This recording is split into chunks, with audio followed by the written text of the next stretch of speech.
4-4.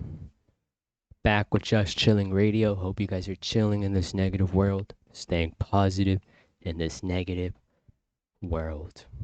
Because I know how difficult it can be to stay positive, to be positive, to stay chill in such a bullshit world.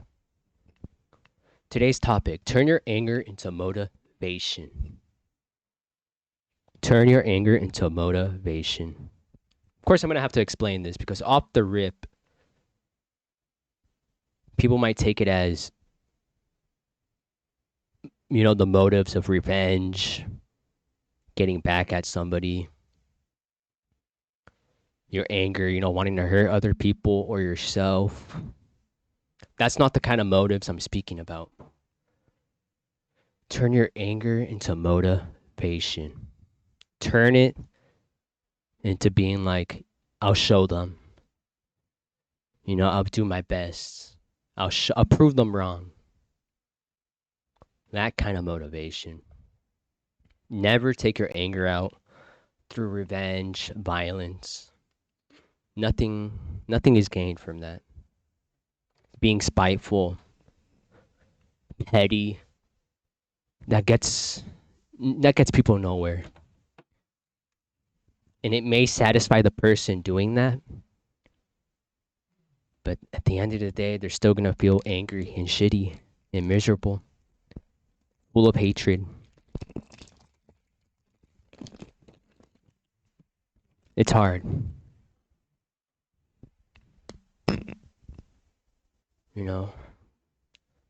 It's hard, Personally, let me think.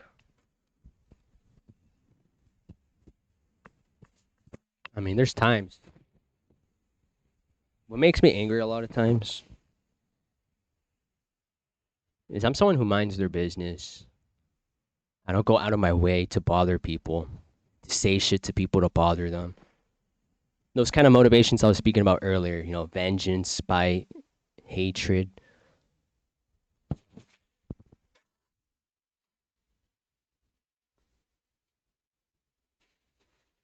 When I'm an angry person,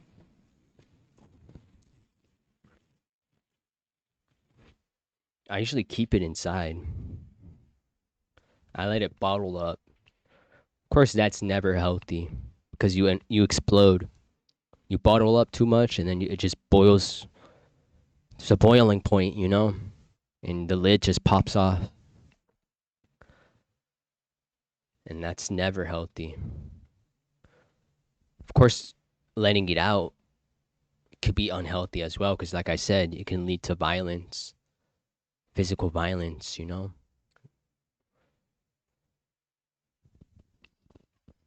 So, when you're angry, punch the air, punch a pillow. I've had a friend tell me that before, an older friend. Let it out some way that's healthy, that doesn't hurt other people or yourself. Boxing's a good one. Although that can become negative, especially if you compete and fight other people. If you're sparring, boxing, training, if you're not sparring actually, just training, because sparring is like, that's where you can get your anger out and hurt other people.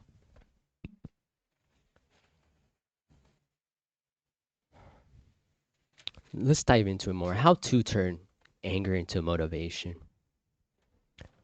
Like today at work, I'm just annoyed with some people at work. I've been promoted to shift lead. So it's part of my job to tell people, what needs to be done, what they should be doing, how it should be done. A crew leader. Making sure shit's being done. And it just angers me because people think you're out to get them. You favor other people more. It's like, nah, you just happen to be working today. And the stuff I'm telling you to do just happens to be the stuff I see that needs to be done. And you just happen to be working. I'm sorry. I don't check the schedule and be like, oh, they're working. I'm going to make sure to make their day hell. Nah, I don't do shit like that. I do my job. But of course, people be hating. I do my job, I get promoted, I get at good hours, and people hate. People can't stand to see you do better than them, especially when they put no effort or don't put as much effort as you, and yet they feel entitled to the same kind of rewards with little to no effort. It's ridiculous. And that shit pisses me off because, like, a lot of people, bro, people usually judge me before they ever get to know me. I don't know, but just because I'm a very, like, the way I sound, my voice, monotone, I could sound very serious at times or angry when I'm not. I mean, I got a personal life too, you know, I go through personal shit, personal feelings, emotions like everyone else, anger, sadness. But that's the thing, how to control it and how to express it and let it out later. Because that's another thing. Like I said, bottling it up doesn't make it go away. It lingers until you do something to release it. Hobbies, like I'm saying earlier, hobbies. What I did after work, I ran home. But this anger motivated me and I just ran. I haven't ran like this in a while where I felt fast, where I actually felt like I was running fast and picking up speed. And I was just like, yo, I feel just motivated from this anger. And I put it towards just running, right? Jogging or running down the street, just running home, right? I live like a mile and a half, 2 miles. You know, I run home. I do that often after work. I do that often. Jogging, running helps with your memory. It helps with the healing process of your body. It releases this one thing. I forgot what it's called. I learned this in class, bro. My nutrition class. Mild exercise and walking especially release this hormone, this body chemical where it promotes healing of the body, healing, anti-inflammation, stuff like that. So I took that anger I had earlier and put it towards just my jog, my running home. And I'm thinking, right? I'm thinking of what's pissing me off while I'm running. And I'm just using it for fuel, you know? Exercise, using it like that. Let me see if I'm sounding good too. I got some grub as well.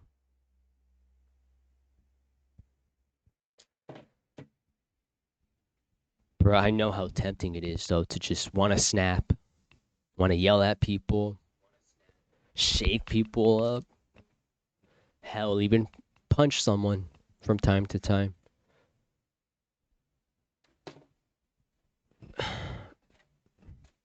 I literally hurt myself the most when I get angry. When I get super duper angry.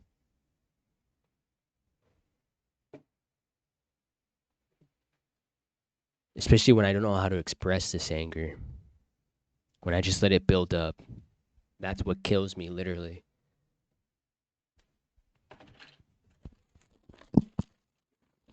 Ooh. I'll get to that. I'll get to you, baby. Shit. Got a chicken sub, a roasted chicken sub sandwich. Got like Parmesan on it, mozzarella, I think. The house sauce, which I think is like pesto. Ooh, it's a little late, so I'm gonna eat half of it.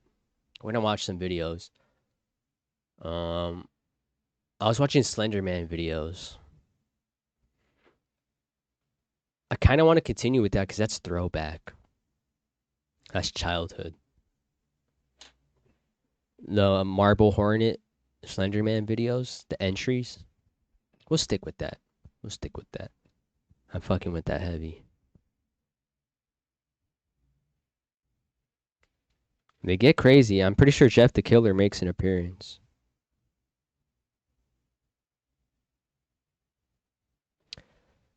Sticking to motivation again. Just gotta turn it to something positive. Children and motivation. As a kid, I never had much motivation in life.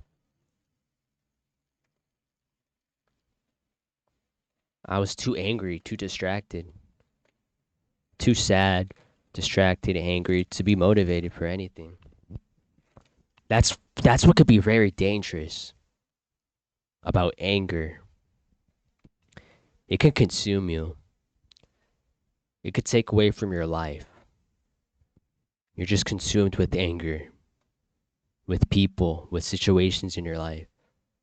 And you're not focused on anything but those situations. You put all your energy into those situations, emotional energy.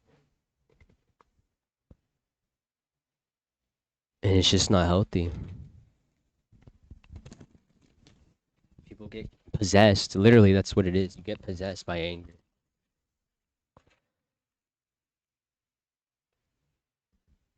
And anger is the only thing that motivates a person. And that can become very negative.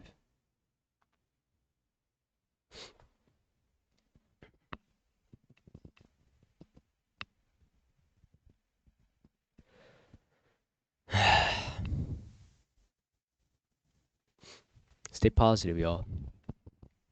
For real, stay positive. I'm an angry person. I feel like I have my moments. I'm getting older, more mature. I've had my bursts of anger. I'm not proud of it.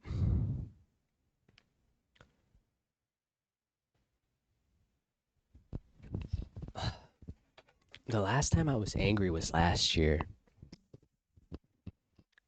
Like screaming in the crib and shit, angry. It's like last year. I still get angry. Mild anger. We're like flipping out. Actually, from time to time, I do. Cooking pisses me off a lot, but I enjoy cooking. Getting pissed off at certain things. I guess there's an adrenaline rush, right? People get addicted to anger. They're just raging. I could say video games, getting angry at video games, but that's what makes it fun, right? The anger, the challenge, something just pissing you off. Hmm.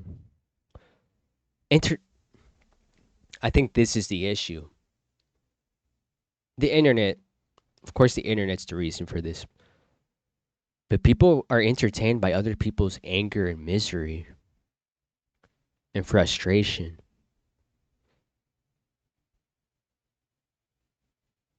Dashy games. I love Dashy games. Man, I can't. But it's the truth. Like, he was always angry and screaming. And I was young and I thought that was hilarious. Right? And then I remember like years ago. How long ago was this? Was I an adult by then? Nah, I think I was still young. But I was like high school. I want to say it was like high school. Went over to my uncle's house. And his son, my cousin, and my aunt, his mom, they were getting at it with each other.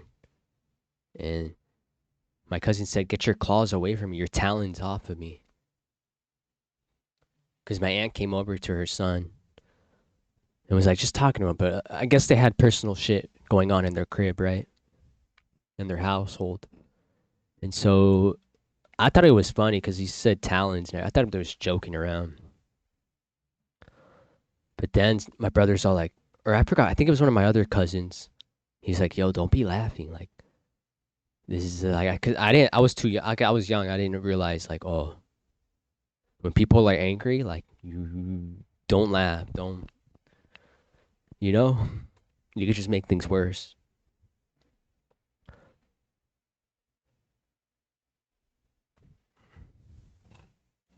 So, people are just entertained by your anger. I've know when I get frustrated at work, some people smile. I've seen it before. They smile when you get mad and angry. And it's like, oh, okay. I see. Oh, but when I'm all happy and smiling, you're the angry one. I've seen that too. I'm minding my own business, smiling, minding my own business. I feel like that's what made people hate me a lot of times. I just have a big ass smile, cheesing. I think I have a slappable face.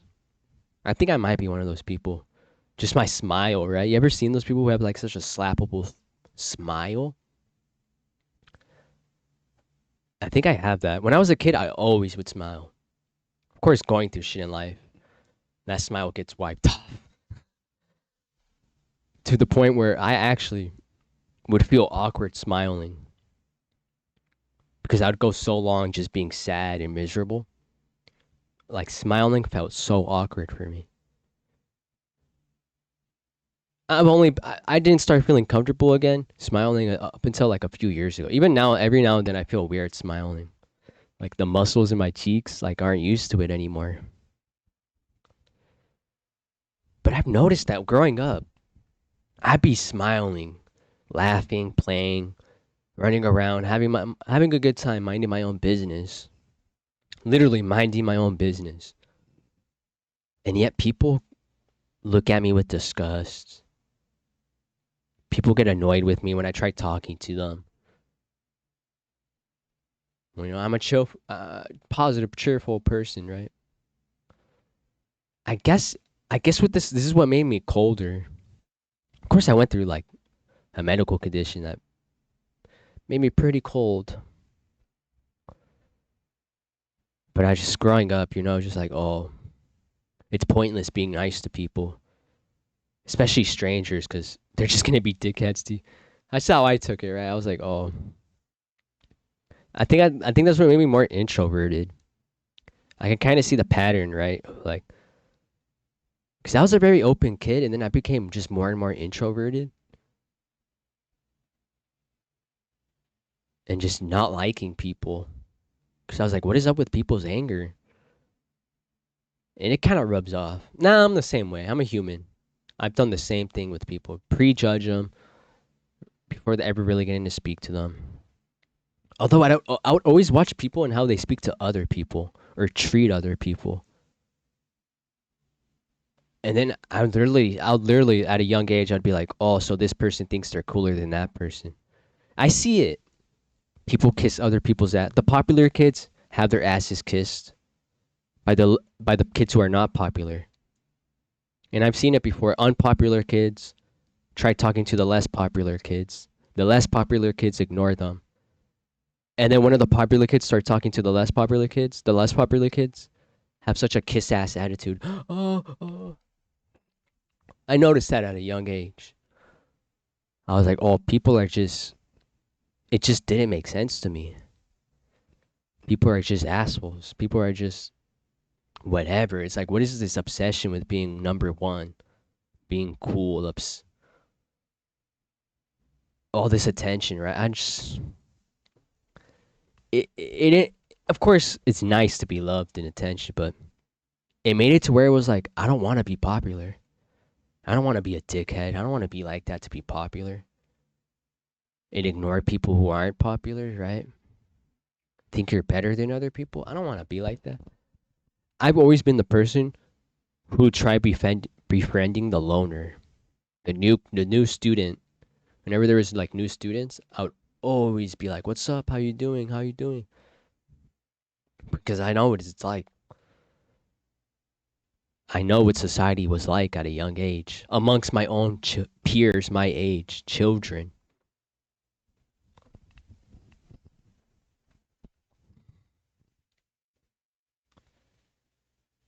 It's just a weird ass world, bro.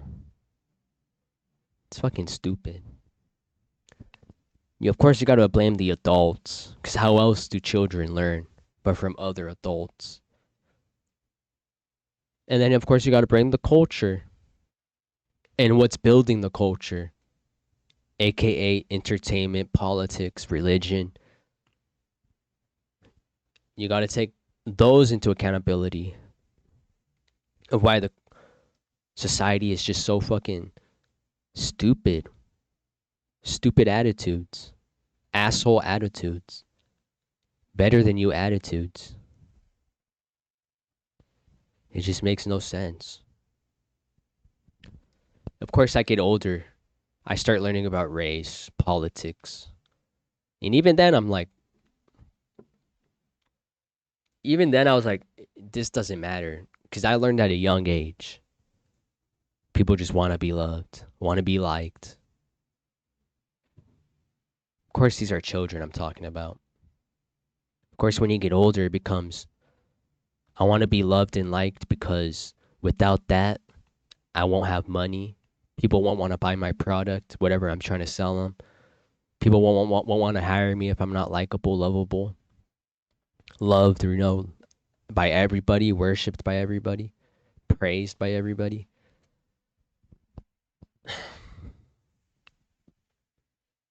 We're conditioned at a young age to segregate, to believe that you're better than other people, to be selfish, every man for themselves.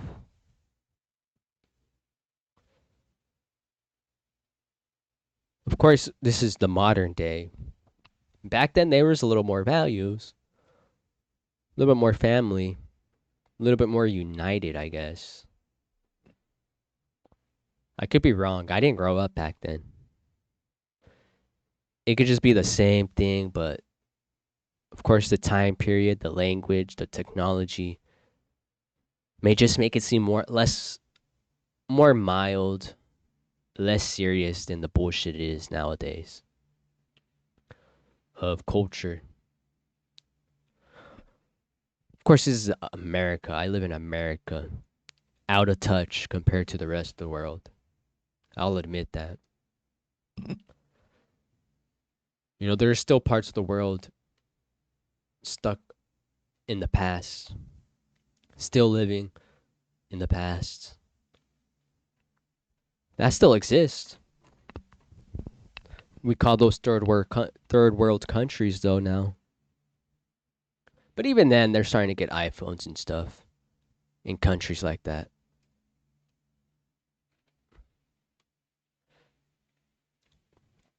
I guess the only ones truly stuck in the past might you would say are like the tribes that still like have less contact with people, with civilization, with modern civilization.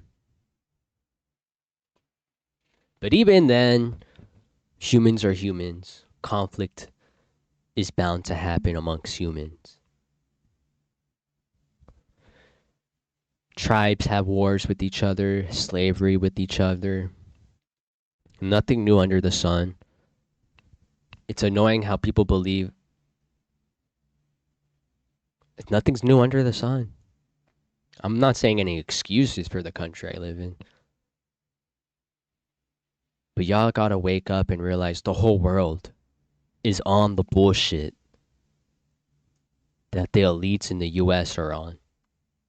They just got caught up. The US just got caught up and exposed. But all these governments, all these powerful people in the world are all on the same bullshit. They all eat children. They all do sicko shit like that. Because it's all ancient. These bloodlines, these wealthy family lines are ancient. They go back. Way, way, way, way, way back. Every president leads back to a king. King George or some shit like that. I forgot who it was. Every president, except one, which was it Trump? Who was the only one? No, it was only this. No, what? He's even part of that. It was like some president we don't even know, heard of. And it was a young girl who discovered this, who took the time to look into the lineage. It's insane. The world in Europe, all the kings, the queens, all these kingdoms married within each other. elitist marry within elitist families. Look at Japan, for example.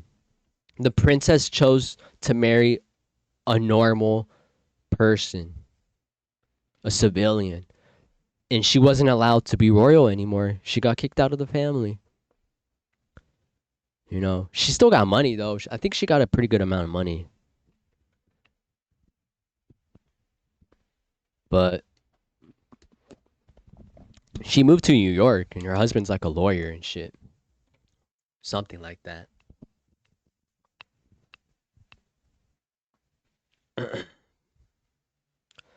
I mean, there's still kingdoms today. Kind of crazy to think about. I already spoke about this subject, but it's just crazy to think about. And I've gone into the theory that these empires, these kingdoms, these royal families are still in charge. They're still in charge. They're still running shit. It's just they're so sick and tired of being assassinated, coups, overthrown. You know, typical shit that emperors and kings have to deal with. Losing power, being overthrown. So the best way for them to still rule without being in danger as much is to make it look like they don't have any more power. That's just niche. That's just tradition. That's just for show, right? What's it called? Um, antiquity. It's just for antiquity purposes and shit, right? For showmanship. And then we're gonna point governments as being the ones to govern and rule the people, and presidents and ministers, prime ministers, to be the ones in charge. Governments are just scapegoats for these royal, wealthy families to still rule without the risk of, losing power. Hell,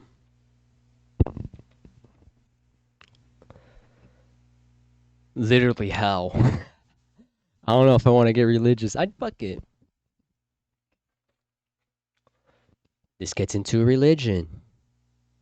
Many people be like, technology made religion obsolete, pointless, discredit, technology, science, modern science, mathematics. People forget. People forget all that came from religion, science, mathematics.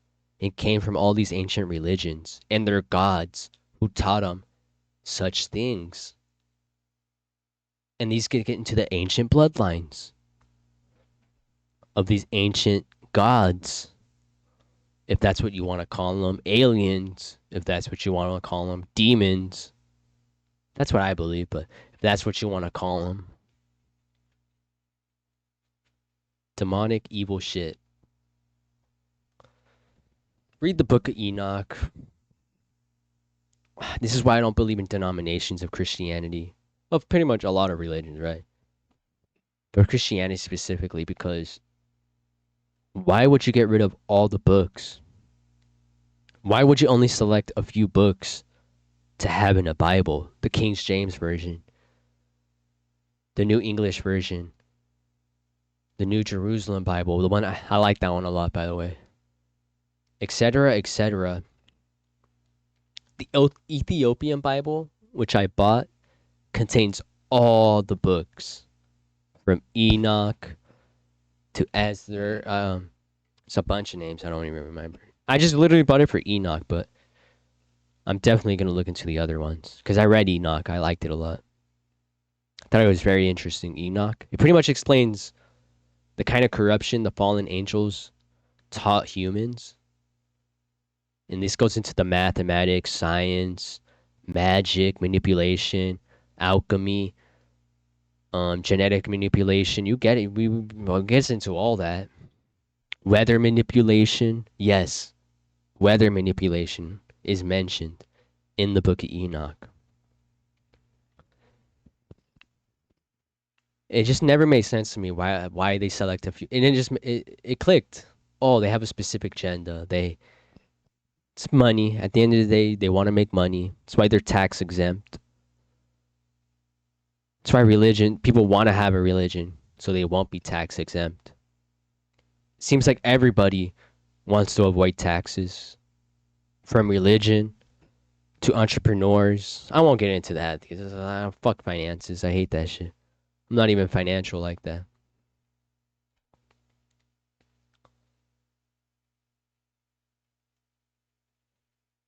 But this shit is ancient. A lot of the things in this world are ancient, and people shrug it off. People like to be smart asses. They like to discredit the people from the past. What's funny is a person would tell you, "Oh, they're so stupid back then." It's like you're no smarter, buddy. Try doing a math problem without your phone. Try learning something without your phone. Try looking up something without your phone. Good luck. Because your phone's going to teach you everything. Your phone's going to do all the thinking for you. Try to remember a memory without needing to pull up a photo. Try to do that without your phone. Try to remember shit without your phone. Try to. You're not that great. Back then, they were way better than us, way smarter than us. Their minds weren't wasted with bullshit. It was work, family, socializing, eating, right? Nowadays, people are just so obsessed with stupid bullshit. They don't use their brains for anything productive. They don't even think. They don't like to think without their phone. That's why people constantly stare at their phones because they don't like to think. They don't like to be in their heads because it hurts because they never use their heads. Literally, that's the only way I can see it. People just don't think. People become smartasses because of technology, because of the shit they search up constantly.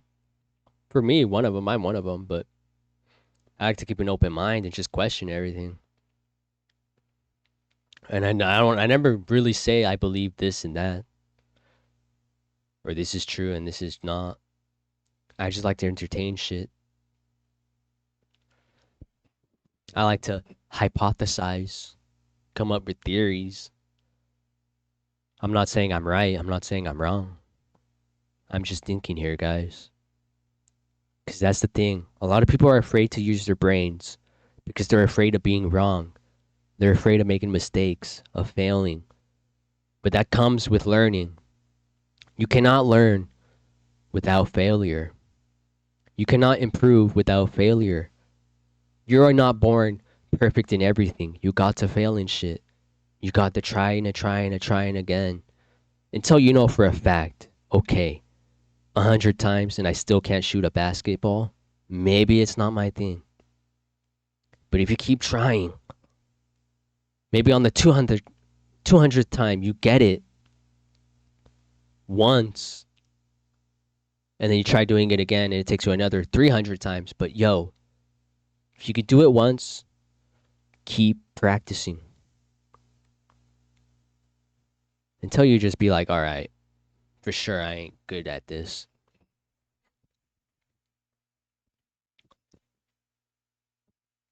But do not be afraid to think and to share your thoughts. Because I was like that when I was extremely young. Always afraid to speak up and share what I think and what I believe. Especially in class. I was always afraid of looking and sounding stupid. Because I thought I was stupid. So I'm just going to sound stupid no matter what I say. So I would literally just play dumb a lot of times. I'd be like, I don't know. Or I don't know. I would just pretend to be shy. Because I just was just afraid of looking dumb. Of feeling stupid. Because I already felt stupid myself. Don't be afraid. People are so afraid now to make mistakes. Even within in your job, Yes, you're gonna make mistakes. Don't get scared. Don't feel like I'm gonna get angry because it's like, yo, only time I ever get angry at someone for making mistakes at a job is like, yo, you've been working here how long and you're fucking up like this? That's when I get frustrated. If you're new, I understand. Chill out. You could relax.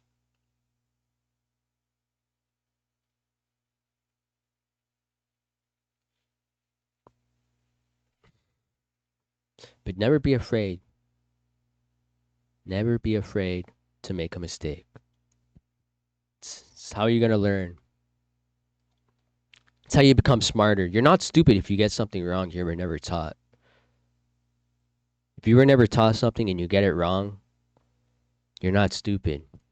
You just haven't been taught. You can't call yourself stupid till you've been taught it and you still don't understand. Like I'm saying, just keep doing it until you know for a fact, all right, it's not my thing. I don't know. I'm not smart enough for this or whatever, you know?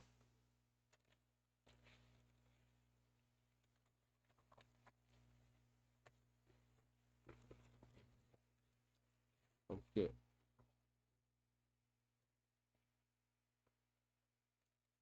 Mm. Mm. Mm-mm-mm.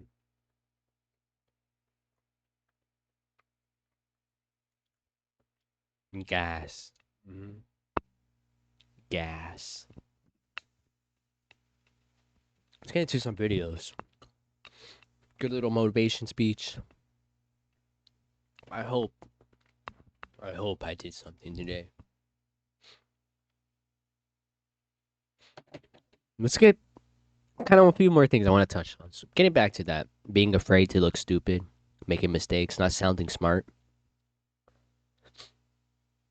Because of the internet, people just assume you should know. You should automatically know this. You don't know this? What are you, dude? Stupid? I've dealt with that kind of attitude. It's like, yo, chill the fuck out. I haven't been taught this yet.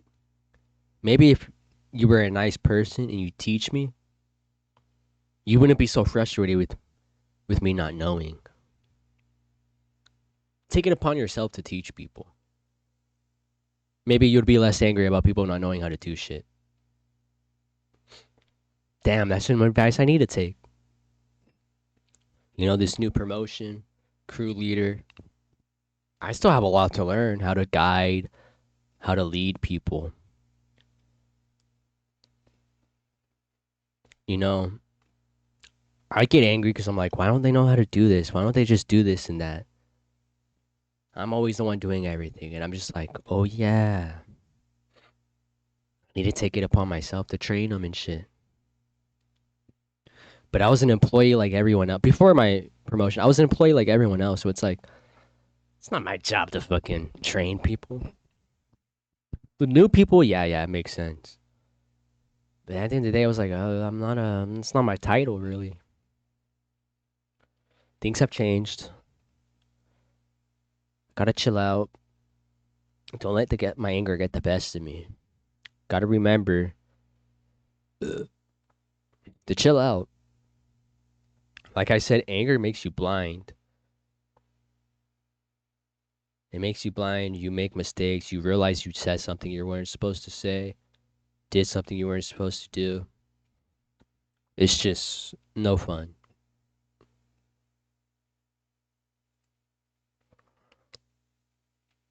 Let's watch something. Entry number 16.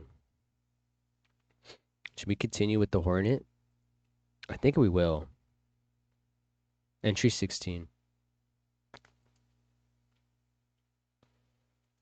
So Brian's the one filming all these.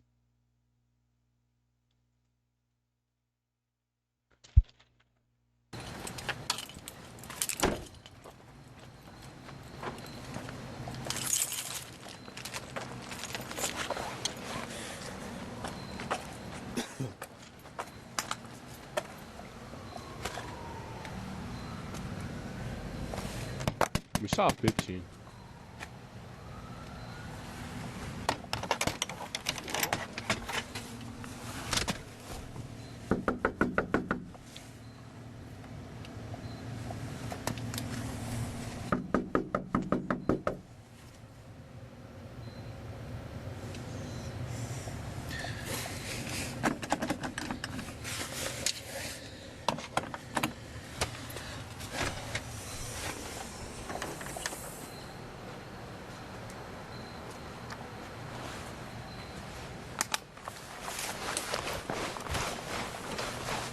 Wait, so they're at Brian's location? I think that's what's going on. So there's somewhere where they suspect of Brian being at.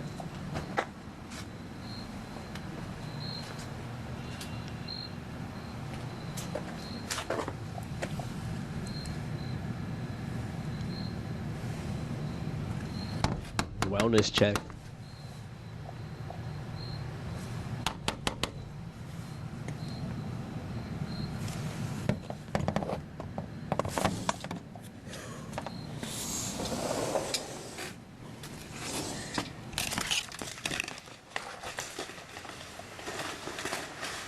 What the fuck? Brian living like an animal. Hello? Alex? Oh. Brian?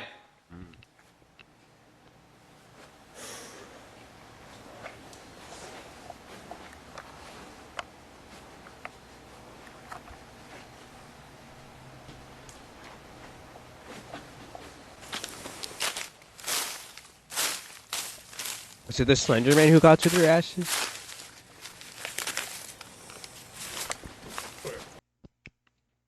So was it the Slender Man who pulled up, knocked everything over?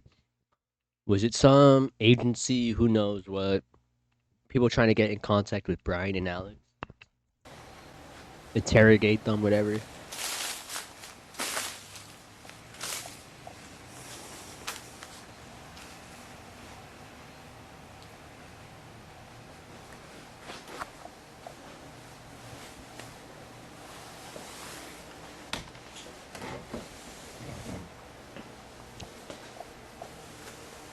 This is what I liked about these videos. They felt like alien caught on camera videos. Very creepy, very real. The fuck is that?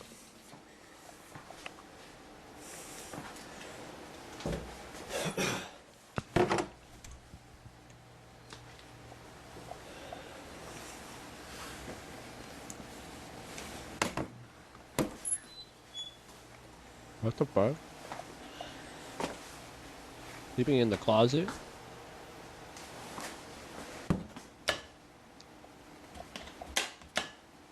Power off. Hell no. As if he was too afraid to sleep in the... As if it was a place to hide and sleep, right?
Here. I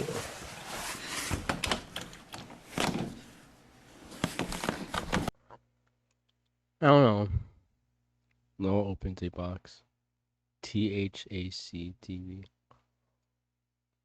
And these are the guys from Marble Hornet. Blu-ray extras.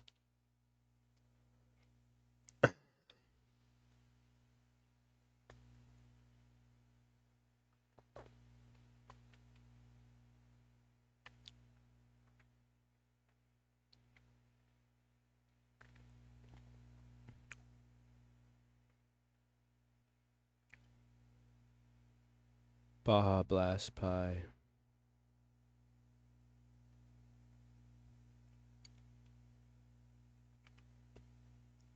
The horrific playtime pizza incident? Hell no. Every restaurant's afford before his reveal. Never saw that show. Why does Kane's Cat Simulator?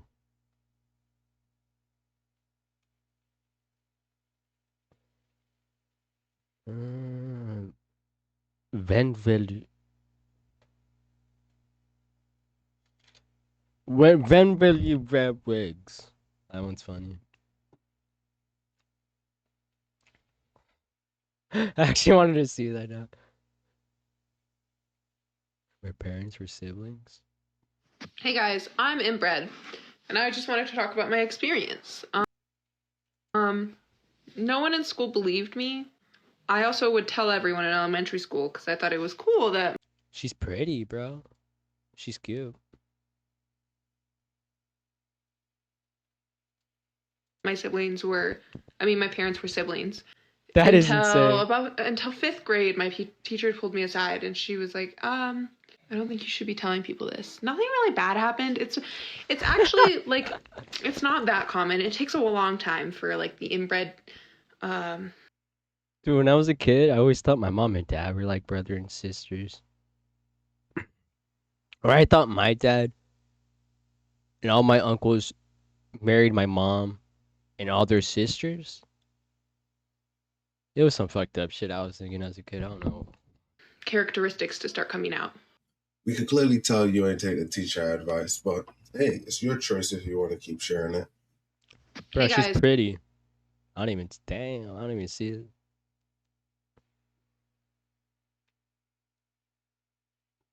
Facebook's most disturbing community. The events that made me a sociopath. Bitch. These are the events that made me a sociopath. I was 10 years old when my grandfather took his last breath in front of me. He was a yogi. He was so fit. He mysteriously passed from malnutrition. In India, cremations are carried out in front of the family. Until that moment, I thought he was sleeping. When I was younger, if I'd cry, I wouldn't get comforted. Instead, I was punished and yelled at. I'm assuming this stunted the development of my amygdala. That's the part of your brain that feels empathy and remorse and guilt. Next came the conduct disorder. This included lying, stealing, truancy, and a lot of physical violence. I was tiny, so I took advantage of staircases. I thrived on chaos because it alleviated the boredom that I would always experience. TV was normal in my immediate and extended family. I saw my father hurt my mother. And remember my grandmother who died 5 times? I saw her face get smashed in by my grandfather because she put garlic in his food. But sure, Jesus can fix ASPD. These are the events that made me a sociopath. I was 10. Man, people are so fucked up. Blaming everyone else but yourself, bitch. I swear. People all go through that shit. I swear. People act like they're so special going through shit. Yeah, I got my ass whooped, girl. Nothing new under the sun. I would cry. You know what happened? Get my ass whooped. Nothing new under the sun, lady. Sociopaths, I swear, bro.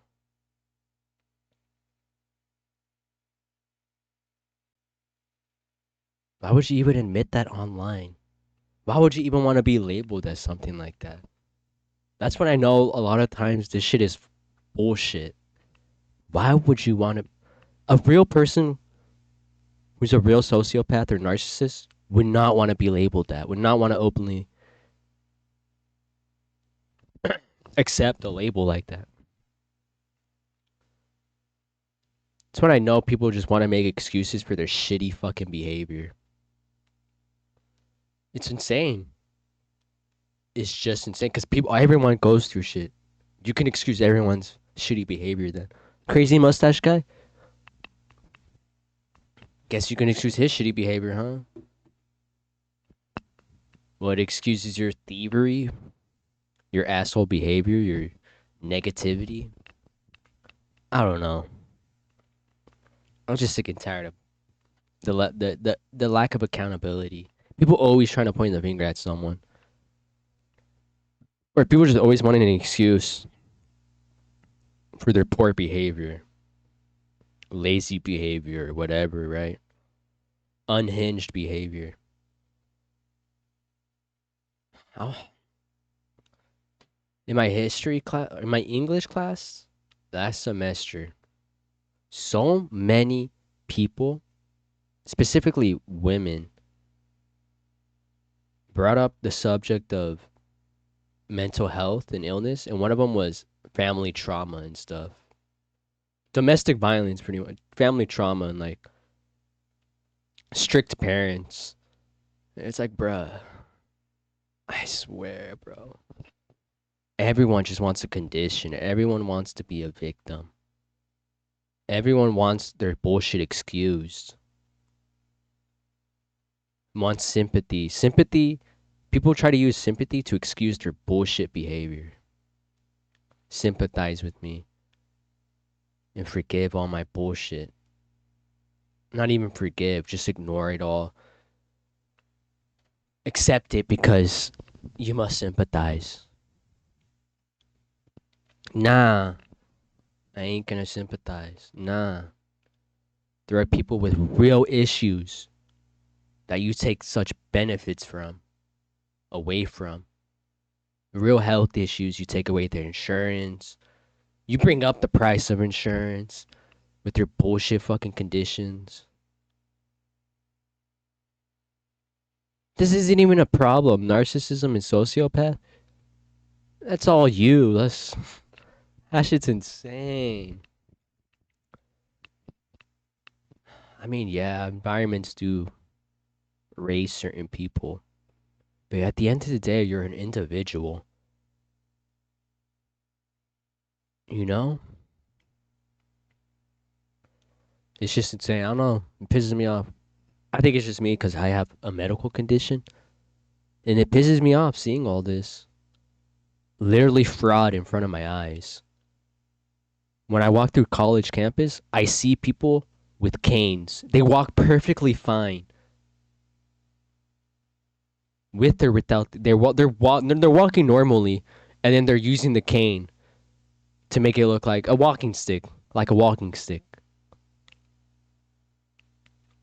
They're not even disabled. They're not even struggling to walk. And that's when I know, oh, this is fraud going on.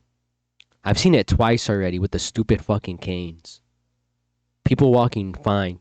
This one chick wouldn't even use her cane. She would just carry it everywhere. And it's just like, what the fuck? That shit infuriates me. Because one, you're taking benefits, actual medical benefits, from someone who can actually use it. You're bringing down the amount of benefits people receive because so many people are bullshitting, receiving benefits, taking away money, right? That shit pisses me off. I can't stand frauds, health frauds especially. That shit, you should be arrested and thrown in jail. Honestly, I kind of want to report these people because I'm like, how did they get away with just carrying a cane around? I'm pretty sure they get disability too. And college, I'm sure the college helps them with their stupid ass disability, their fake ass disability. I don't know. Shit pisses me off.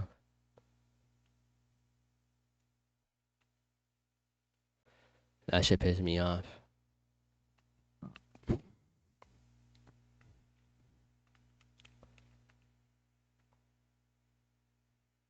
Seems like every woman experiences trauma too. It's like every human being experiences trauma. Quit making it a sexual, a race, whatever religious thing. We're all humans, guys. We are all suffering. Doesn't matter what gender you are, what race you are. We all go through the same emotional suffering, physical suffering too, but emotional. A lot of this is just emotional hurt. A lot of this hurt, people don't know what it is, but it's just emotional hurt. But they weren't taught that. They don't know that. They think it's an illness, a disease. People are just raised, I don't know what it is.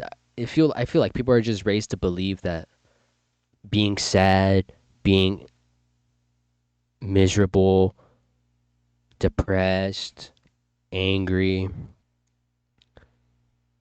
being rude, being frustrated, they take it as a disease, as something not natural, when in fact it's natural to feel such things. But people can't comprehend having such negativity, being able to produce negativity from themselves. People always have to point the finger.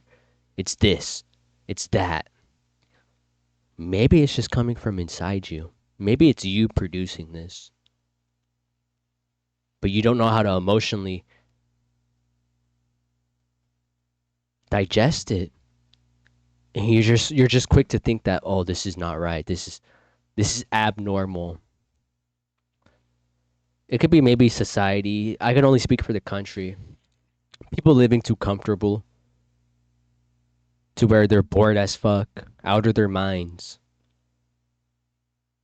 And in the internet, like I said earlier, people are exposed to constant negativity, entertainment, a bunch of entertainment that's negative, a bunch of gossip, you know, a bunch of canceling, exposing people, and all the other negative shit.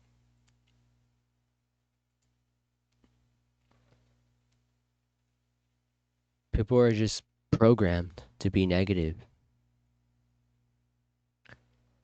I don't know. People are just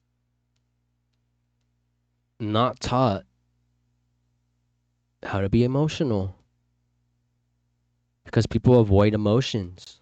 Their phones. I feel like the phones. I'm gonna keep getting back to the phones. You know, making people emotional. Think about this. You don't need to be watching these videos. You don't need to be watching the news, being sad, being angry, watching all this political shit, religious bullshit, internet controversy, clout bullshit, trolling bullshit. You don't need to see any of this. If you took one day of not looking at your phone, you would probably realize something's missing. Where's the negativity? Where's the bullshit controversy, the headline? It could be that. We're at a point where it's just part of behavior now. Programmed. Programmed societies. Oh, don't even want to get me started down that rabbit hole. People think it's conspiracy. Your mind is pretty simple. It's pretty simple to explain. Your brain is programmable. You trainable. Your brain grows and learns. Subconsciously, consciously, what you look at, what you listen to, it's gonna have an effect on your mental.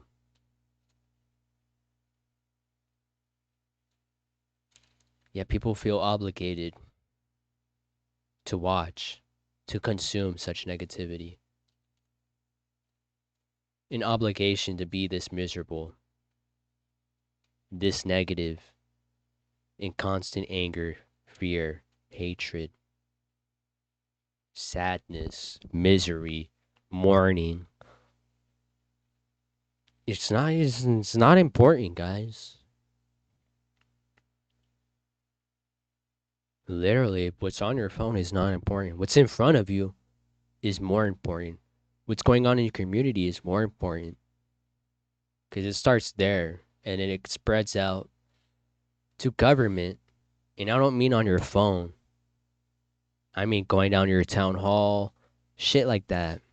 Everything's just over the phone now, so people just don't care. They don't take it as seriously because they're not in person. It's a major difference. Technology has made people powerless. People feel like it's pointless to speak up because it's just on the internet. It takes the power away from in person change. Does that make sense? Let's stick to that. The internet has made the people powerless, too afraid to speak up, or feel like it's no point because it's just gonna be on the internet. It's just entertainment. It's just something to whip your phone out and record rather than look with your own eyes and listen with your own ears and actually use your own brain to process what's going on instead of the phone in front of you.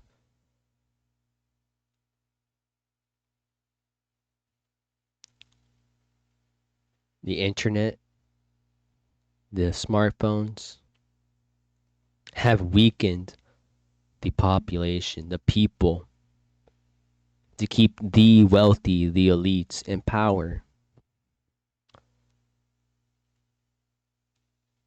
We are distracted. We are weakened. Our voices are weakened. Yeah, there could be the argument. A bigger platform online, millions of people can see it. But this is what I'm trying to say. The impact is not the same.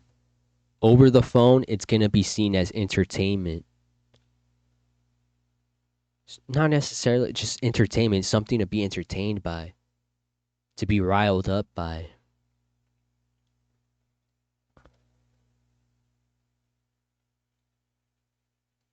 This doesn't get us anywhere. You know? And when people do gather and try to do something, the stupid fucking phones are more important than what's being said and done. It's all for just to have something to post, to gain likes and viewers and money. Of course, it makes money. And this is where money gets into the fucking. It's just insane.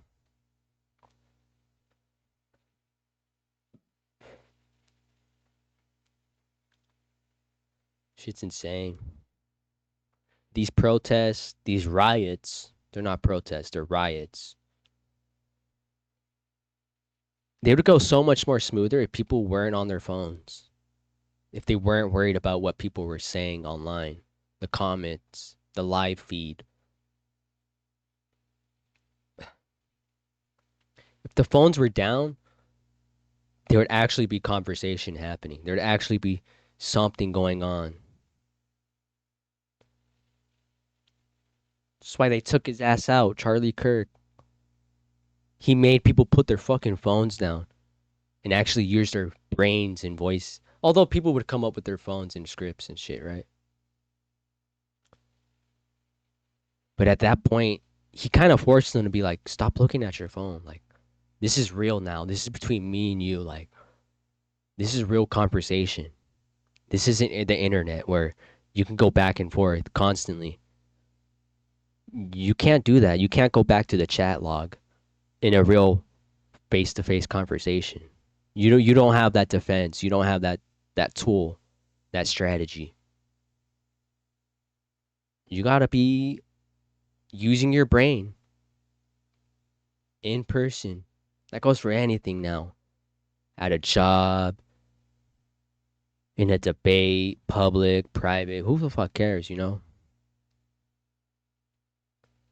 If you don't know how to use your brain, if you don't know how to think, if you depend on a prompter, a screen, pages, your phone, Wikipedia and shit, if you depend on that for your argument, society's cooked.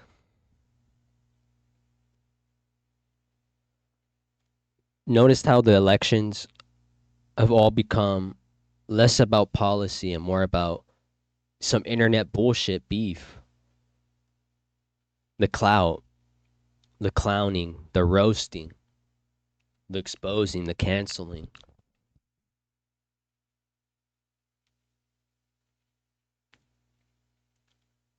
You know, this illusion used to be a little bit more professional.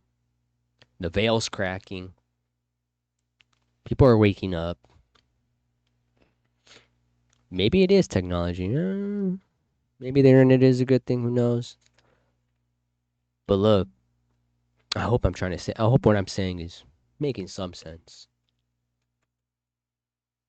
Again, it's weakened us. Mentally, it's weakened us. The internet, the smartphones.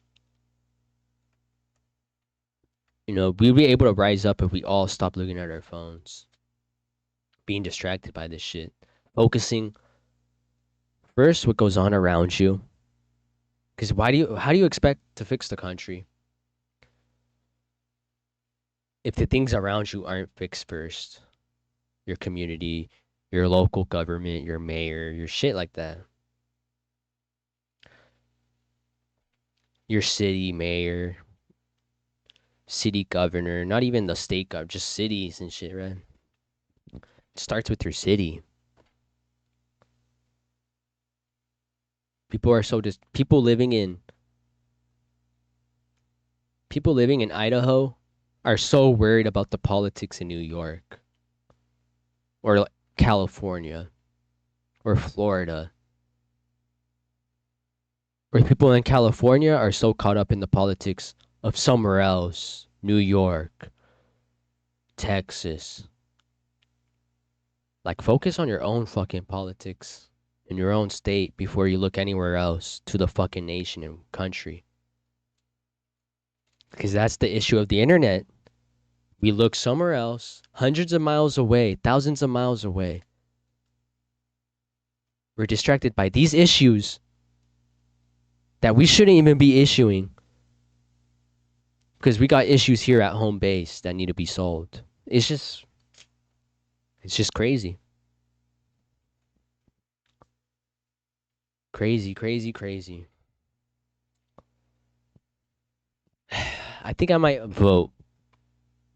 But is my local election even fucking like... Is it the same thing with like a presidential election? Any high government election, right? Is it all corrupt? Are we the people actually voting for these people? Or is it lobbyists? Is it investors? These people who get paid. These politicians who get paid. I don't know. Shit is insane. Shit is insane, guys. TikTok darkest rabbit hole.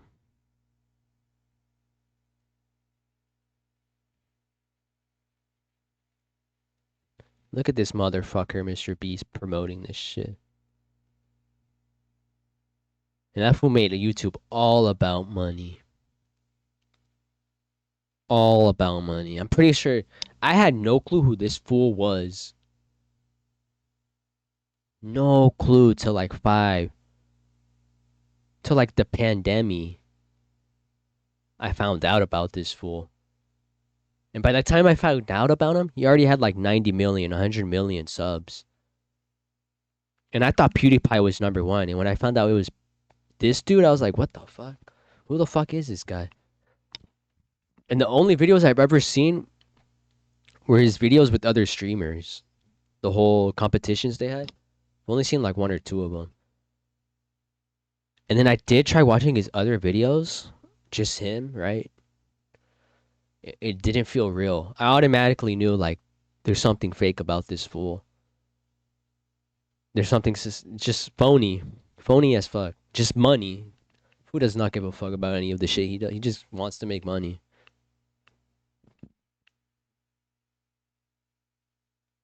Green guy with glasses, please go viral. The fuck? Just watch this. Okay, hey guys, I'm sorry. I know that I just uploaded Wiener Boys, but Wiener Boys bombed harder than any other video I've ever posted, and so I really can't have that because it's kind of a long story. I realized that I've been doing my taxes wrong for the past couple of years. I didn't realize you had to file them. I thought that they did that for you, so that on top of a lot of other things I'm supposed to leave for a wedding in 15 minutes. I'm going to be at a wedding all weekend. I got to go to the airport, but, you know. I gotta call jury, bro.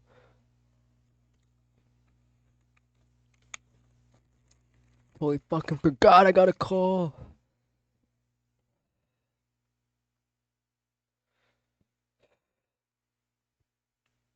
Fuck.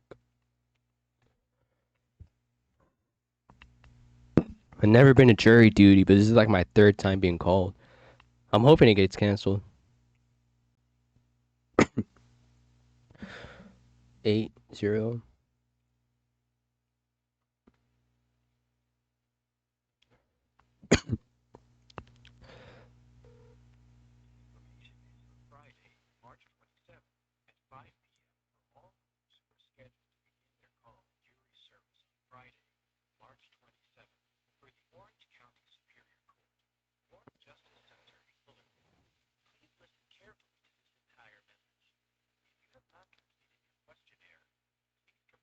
I did that.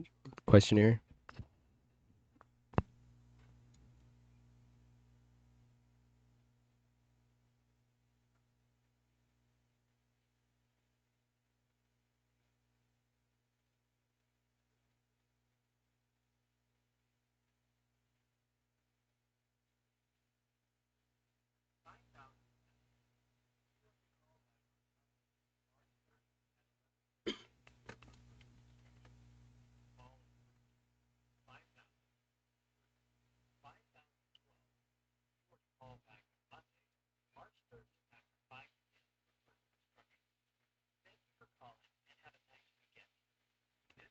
I have to call Monday.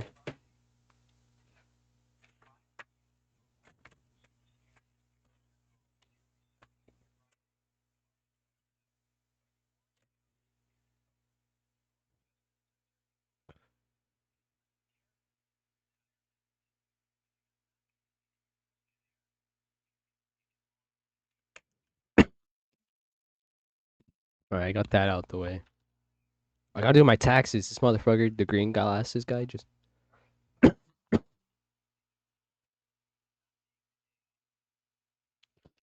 green glasses guy just reminded me to do my taxes. Fuck. It's almost April too. Forgot about that. Do my taxes. No, so basically, this is kind of just a Hail Mary pass. Well, if I want to check something,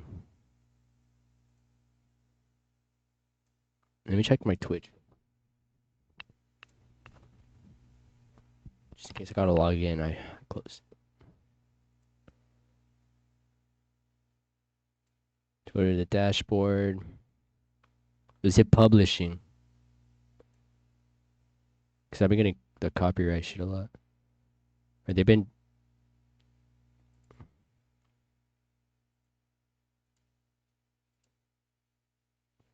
Let's see. Oh, everything's published. Published.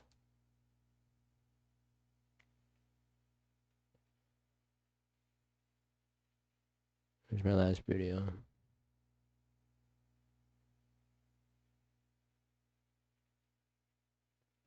Alright. Let's go back to the green guy.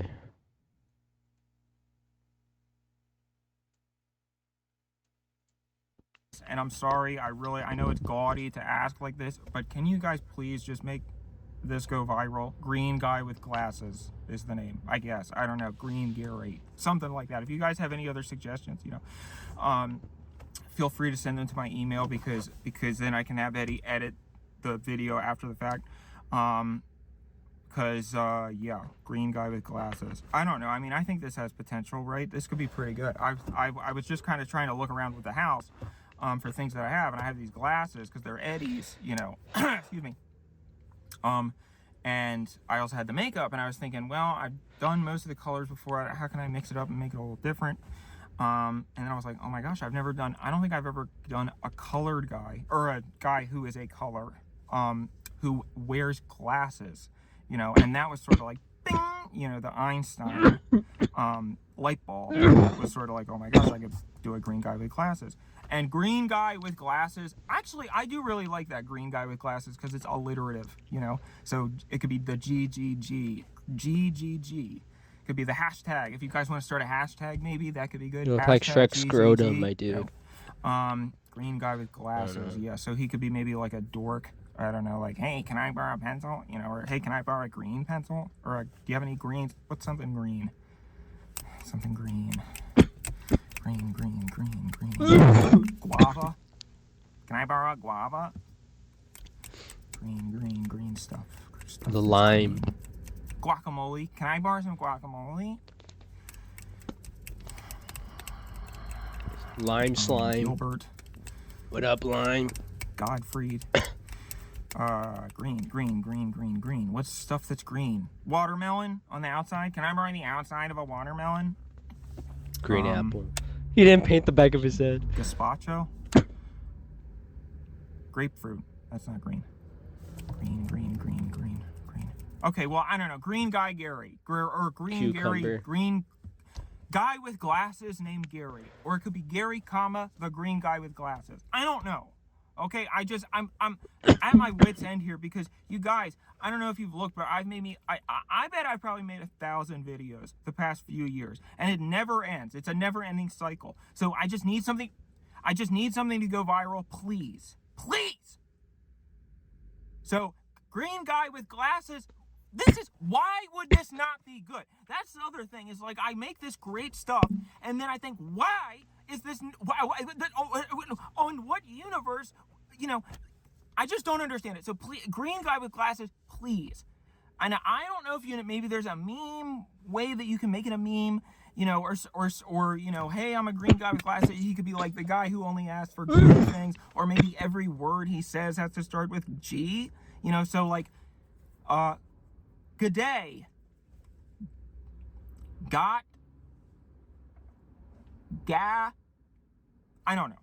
Green guy with glasses. Let's see what time. The radiation from the chemo turned this fool into a Hulk.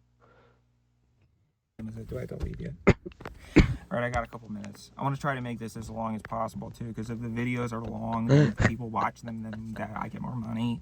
So, let's see. Green guy with glasses. Do you have any guacamole? Do you have Chemo Hulk. Do you have any? Chemo Hulk.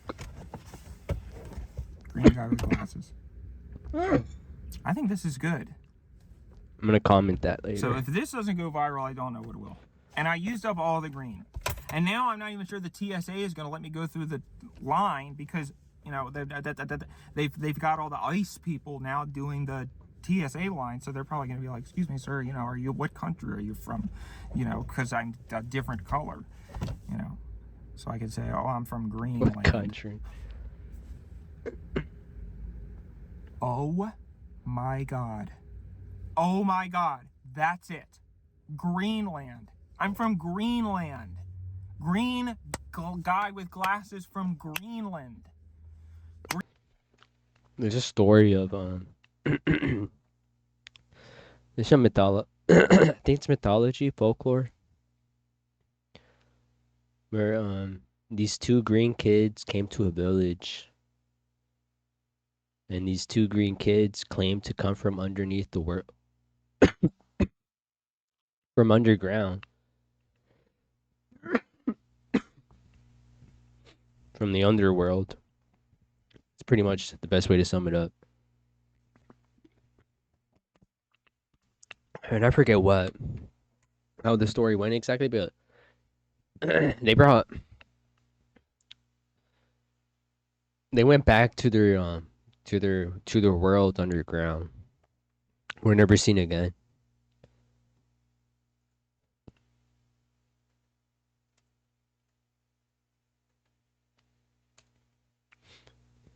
Grandchildren of Woolpit. Woolpit child. I'm gonna go 8 hours ago.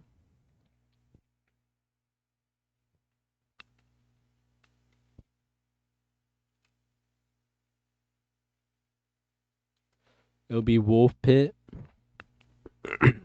It'll be Woolpit. The green Woolpit.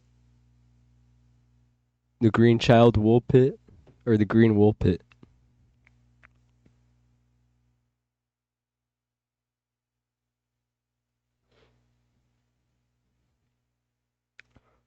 The green Woolpit.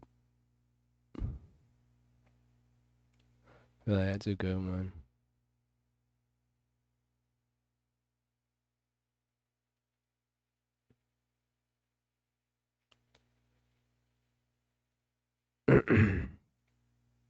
See if he pops up. He does.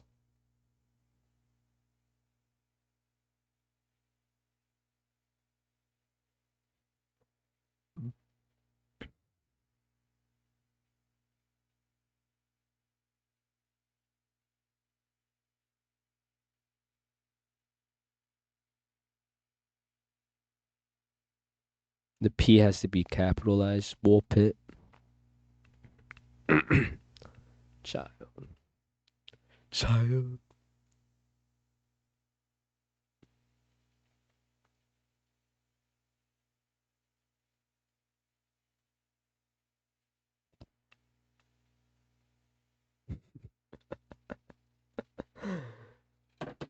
This was crazy. Greenland guy with glasses. Oh my god, I can't believe that. Jeez. Okay, so what's a that is really something. So what's Grandchildren of Woolpit. The legend of the grandchildren of Woolpit concerns two children of unusual skin. Unusual skin color who reportedly appeared in the village of Woolpit in Suffolk, England, sometime in the 12th century, perhaps during the reign of King Stephen. The children, found to be brothers and sisters, were generally color of their skin.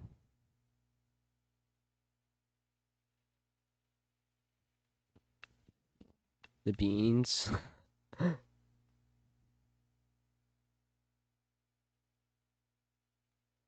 What?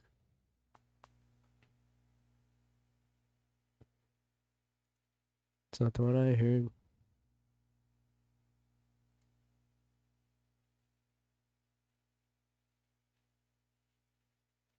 Near a wolf pit.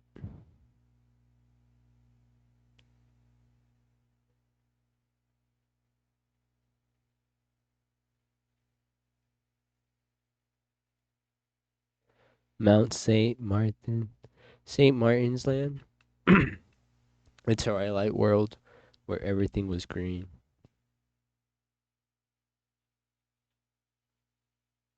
What the fuck? See if I can find a good source. Historic UK.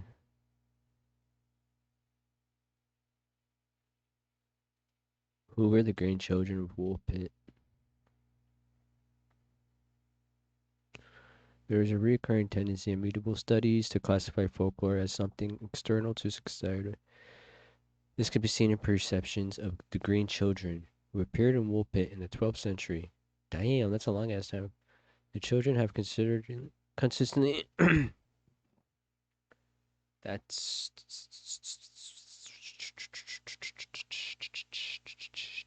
How long ago is that? It's like 900 years ago. Been rejected as a freakish contortion of medieval superstition and generous imagination. There remains little scholarly interest in what the tale reflects about the way of life of those who told it, and that it was this article seeks to remedy. And this is what this article seeks to remedy.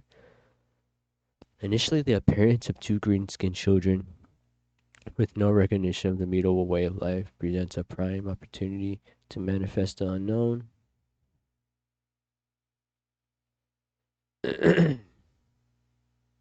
So I know the story.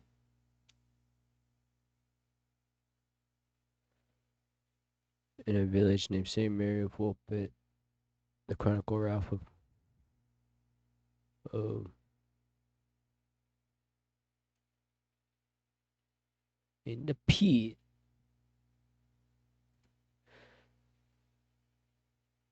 The Chronicle of Ralph Cogshell details the finding by the locals of brother and sister, indistinguishable from others, save that the whole surface of their skin was tinged in a green color. Reptilians, I'm playing. That's kind of a trip. Their speech was incomprehensible to the English ear. Reminds me of some Star Wars shit. And it grew even stranger when the children were brought to the home of regional knight, a certain Sir Richard de Clan.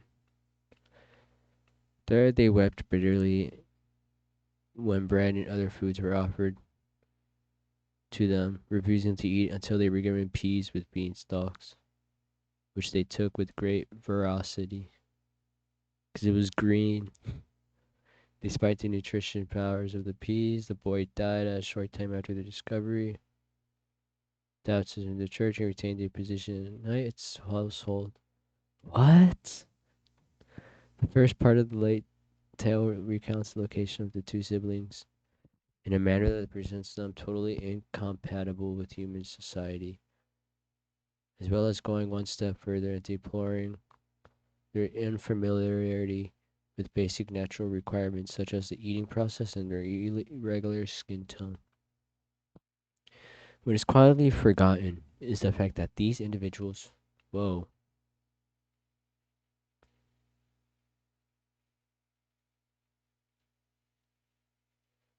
what is widely forgotten is that these individuals recognized that they were brother and sister, and how this dynamic featured in the family structure.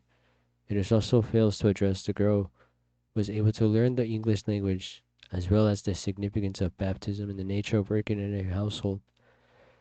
By taking these factors into account, it is possible to suggest that these children are not aliens, nor have they emerged from a subterranean society, because their psychologies are identical to those of the English. So then what does the story say? Is this you saying this article?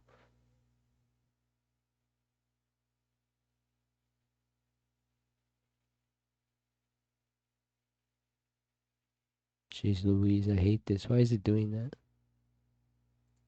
Let's go back to the green guy. It's a way that we can really make that sizzle. Greenland. Guy with glasses goes to Greenland and he gets guacamole and he gets gazpacho and he goes to grapes. Green grapes. Some grapes are green. Greenland. Yes, that's fucking it, man. Sorry, I don't mean to curse, because then you can't show this to your kids, but Greenland. I'm from Greenland. Greenland. Green guy with glass. I have Apple friends. Bruh.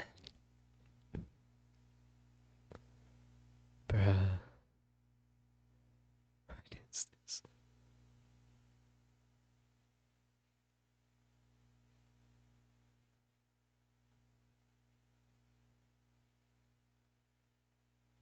Jobs I don't recommend for autistic adults.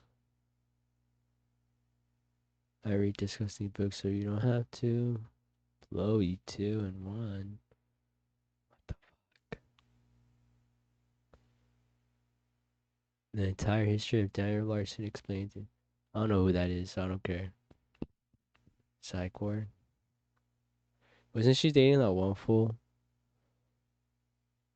The Elmo demon at 3 a.m. whatever. That's a classic. Not gonna lie. The dad-daughter dream team has taken a disgusting turn. No.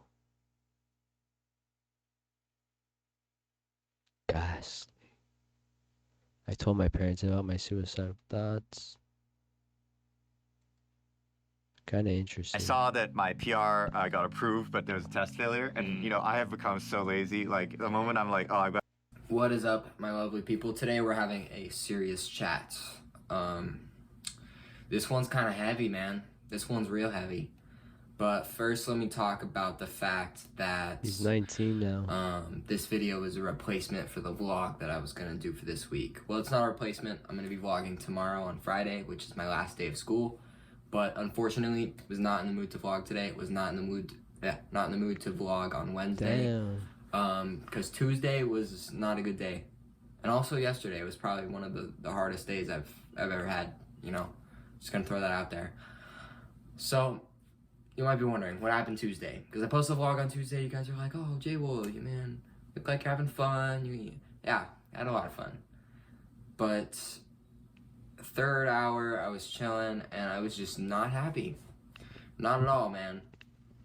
And I just simply could not go to fourth hour. And you guys know I've been skipping a little bit. I've been skipping fourth hour a little bit because the class is College. fairly easy. I just took a final today. It's pretty easy. Didn't really need to be in class to know all this stuff. Still, I don't really condone skipping school. I shouldn't be skipping school. The third hour, I was like, I'm so done. And then I skipped fourth hour. I just went in my car, cried a little bit. I went to McDonald's and had a full large Coke within the span of like 20 minutes. And if you don't know, I love soda. I love soda to death. But that was not good, bro. Anywho, so They stopped drinking soda. I basically just stayed in my car for maybe 3 hours, and then I finally went home around 2:30 or 3.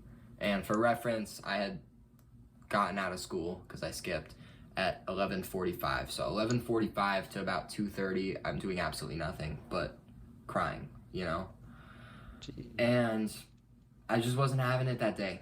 I've had a lot of bad days recently, a lot of days where I just couldn't even muster up the ability to go to school or work. Tuesday I had to call out work. I was supposed to get trained on kitchen Tuesday, but I couldn't. I told them I had a family emergency. I lied. The emergency is me. I'm the crisis. I'm the family emergency. So I got home, and a few hours later, my mom is like, "Hey, James, why am I getting a call from the school?" Because, the school, they call her whenever you miss a day. And I just told her straight up, I was like, I skipped. I was sad, and I cried in my car. And my mom knows I have some problems. She knows I've been down recently. She's the one who I went See to her what for the the dad therapist. is. I would see my therapist regularly.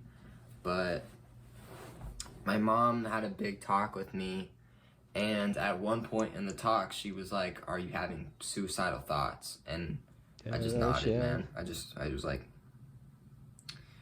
and it broke her heart, and it was really sad to see my mom, just to see my mom like that, And I have these thoughts about running away all the time. I always think, like, if I can't live happy, I can just kind of drive cross country, do whatever I want, and then after that I'll die happy, But seeing my mom like that, and obviously I wasn't gonna do it anyway, I wasn't gonna run away, but seeing my mom like that was just so heartbreaking. And I bet her seeing me like this is so heartbreaking. And it sucks. It really sucks. It really sucks, man. So she knows I have suicidal thoughts.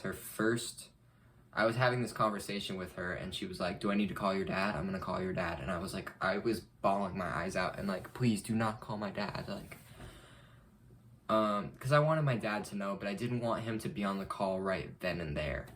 I couldn't handle it. But after the talk, my mom, she's just concerned about me. She's just worried about me. She was like, "Do we need to take you to the hospital?" I was like, "You're not taking me to the hospital. I'm not going to a mental hospital." Like, straight Simple as that. Yeah. My I'll parents give you send all me to a kinds of mental meds. hospital, I will run away for real, and I will move out, because I swear to God, that is not something I want to do whatsoever. So, my mom was I never had those thoughts really.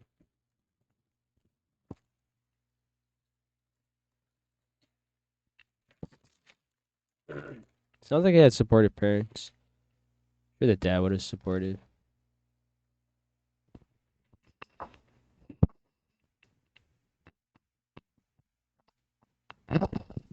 One thing I just want to know is like why.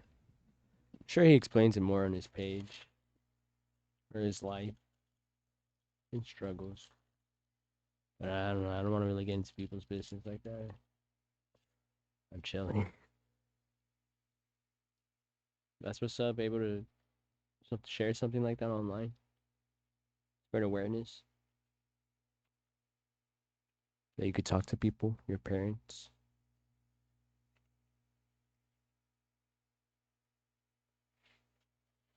There's one thing, every parent,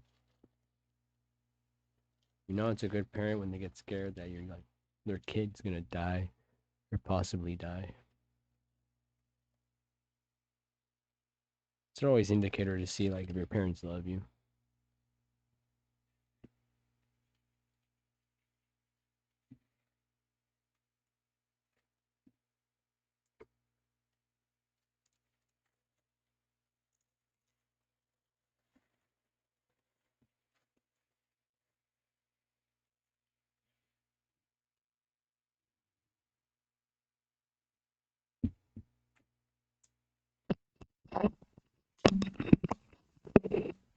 Wiener boys.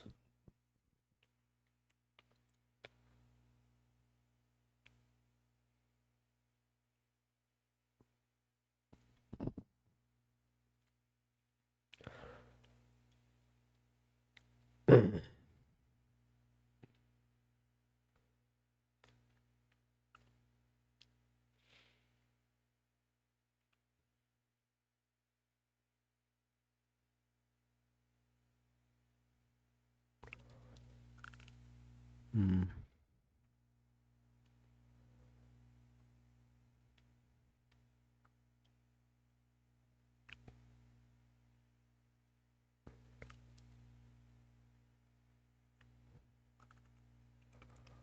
I'm at 13.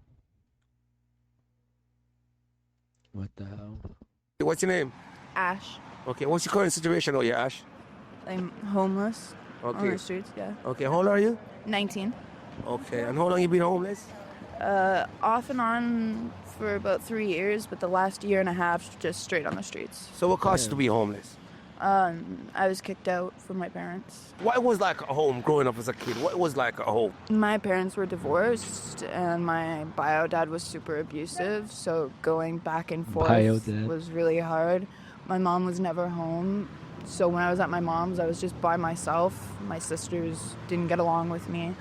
I didn't get along with them, so I had no friends. I was always by myself, so I'd try to go out, and I just met the wrong people.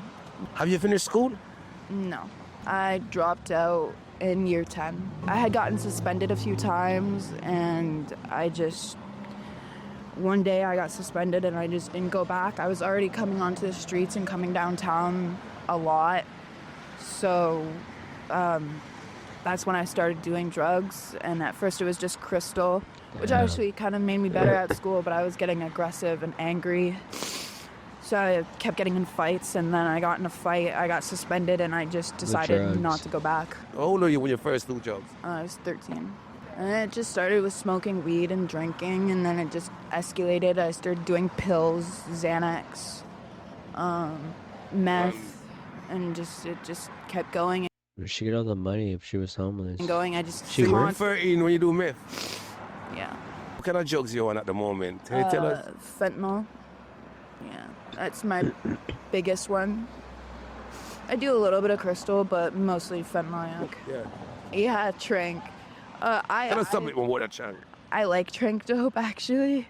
I have a tolerance to it, so it doesn't usually knock me on my ass to the point where I'm nearly dead or getting robbed. But yeah, it's pretty bad out here. Trank dope, like, you see a lot of people just completely collapse. Actually, recently I was given trank dope.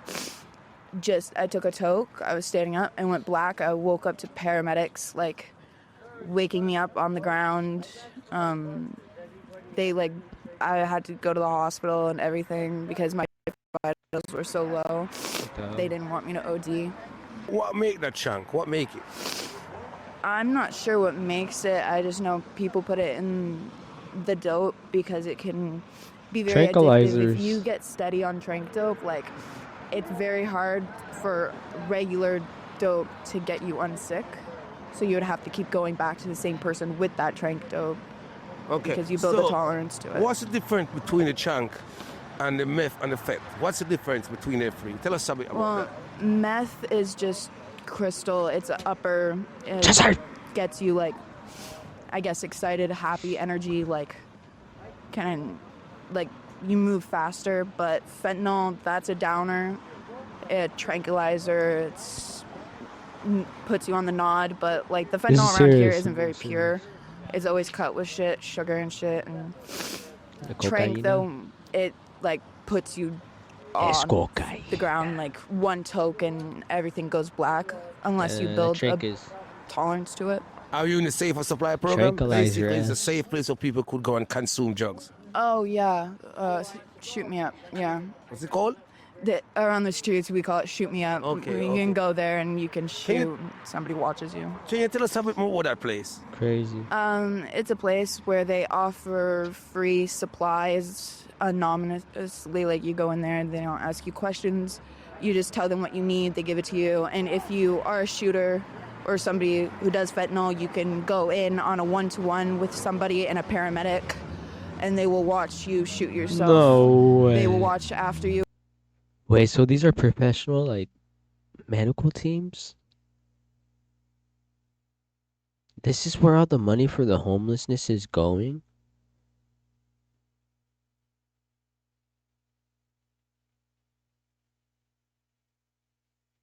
Bruh, to programs like these to fuel their homelessness? Not to fucking get them out of it?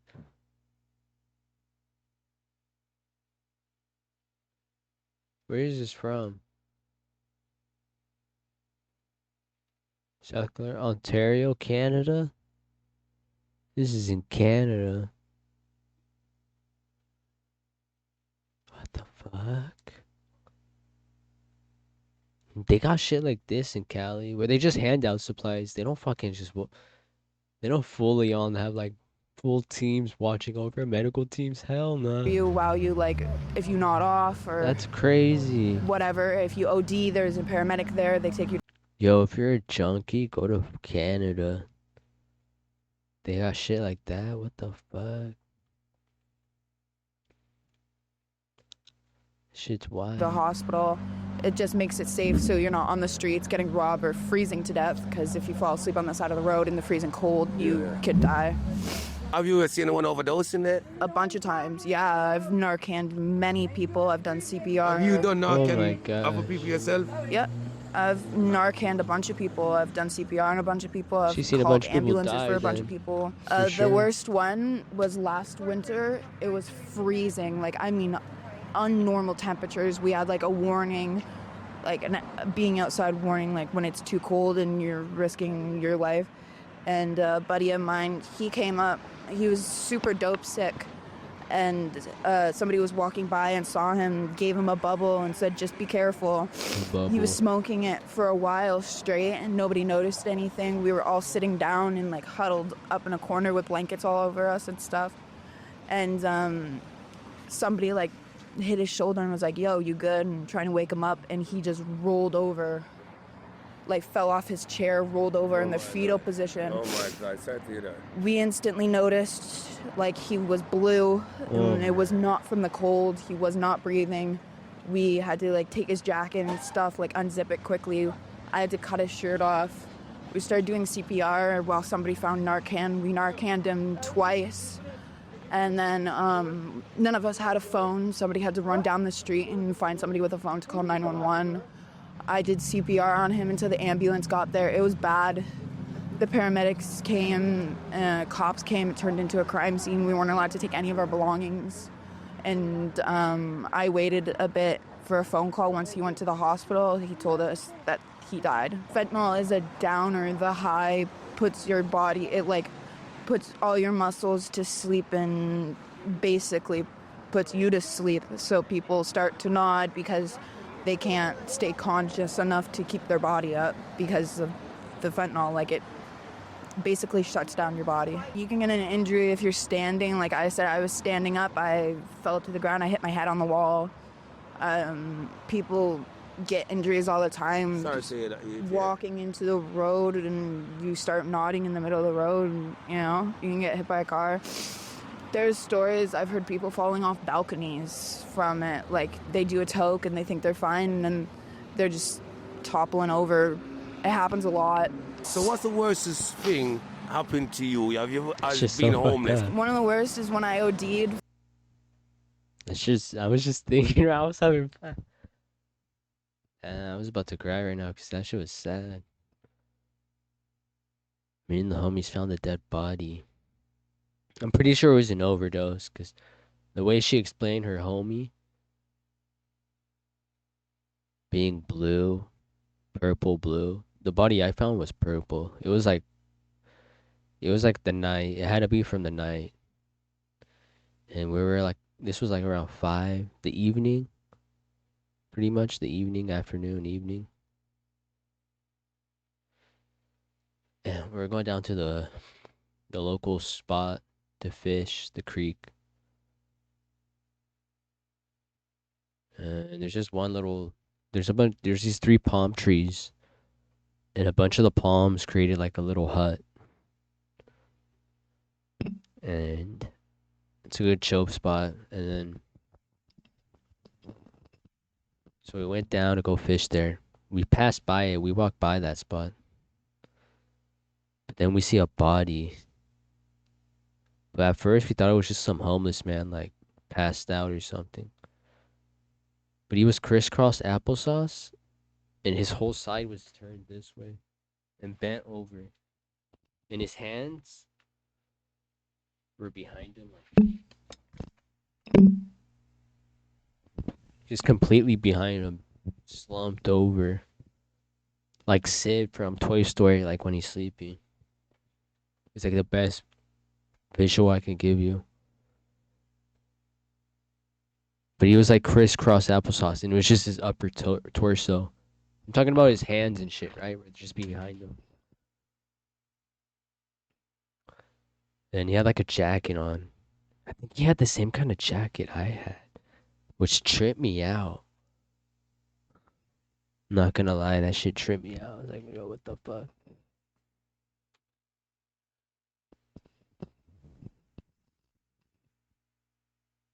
But I just remember that day. Damn. And then his face was down, his hoodie was over his head, so we couldn't really see. I didn't see his purple face till the paramedics came and like lifted his hoodie up. That shit was wild. That shit was sad. And the parents came. I think the grandparent was walking the dog. That shit was crazy. When the paramedics came. It was the paramedics. And then we had to talk to the cops and tell them everything. The homie the homie had a BB gun, and we thought it was just some homeless guy drunk. And he was like, but we were scared. I forgot when this was. I think high school. Forgot what, like senior year. We were scared. We were like, what the fuck? Because we didn't want to believe it was a dead body. We were like, nah, shoot him. Make sure, like, let's see if he gets up. Shoot him. With the BB, right? Like, see if he, like, flinches or something. And the homie did it. Hits his butt, hit him with the BB, and we're like, what the fuck? He looks stiff as fuck. And I'm not gonna lie, I was like, yo, poke him. Like, see what the fuck's going on. 'Cause that shit's creepy. That shit was creepy. That was my first body ever seen. Like, finding my first dead body. It was fresh, bro. Like it was purple. It might have been the morning, early ass morning. I don't know.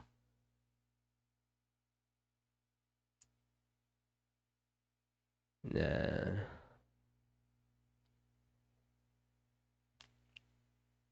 that shit was sad.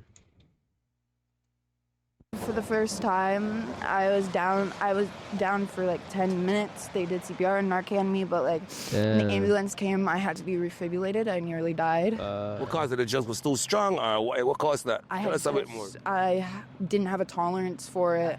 It was much stronger than what my body could handle because I had just started doing it. But there's other times like I have been molested. There's a lot of guys out here who Okay, like sexually? like the young girls, and I was sitting down, I was really high, and he pushed himself on top of me and started touching me.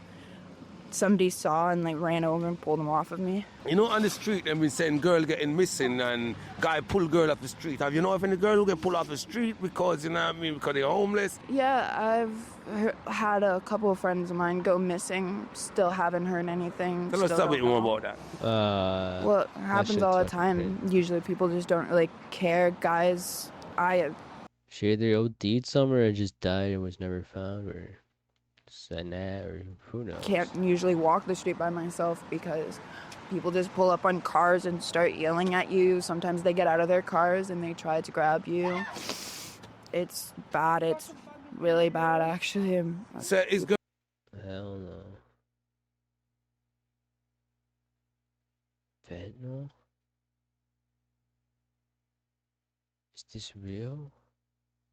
Hello, it is Poca Overwatch, and today I'll be talking about my experience being addicted to prescription fentanyl. So, since I'm not monetized yet, I'll be actually saying fentanyl and not censoring it.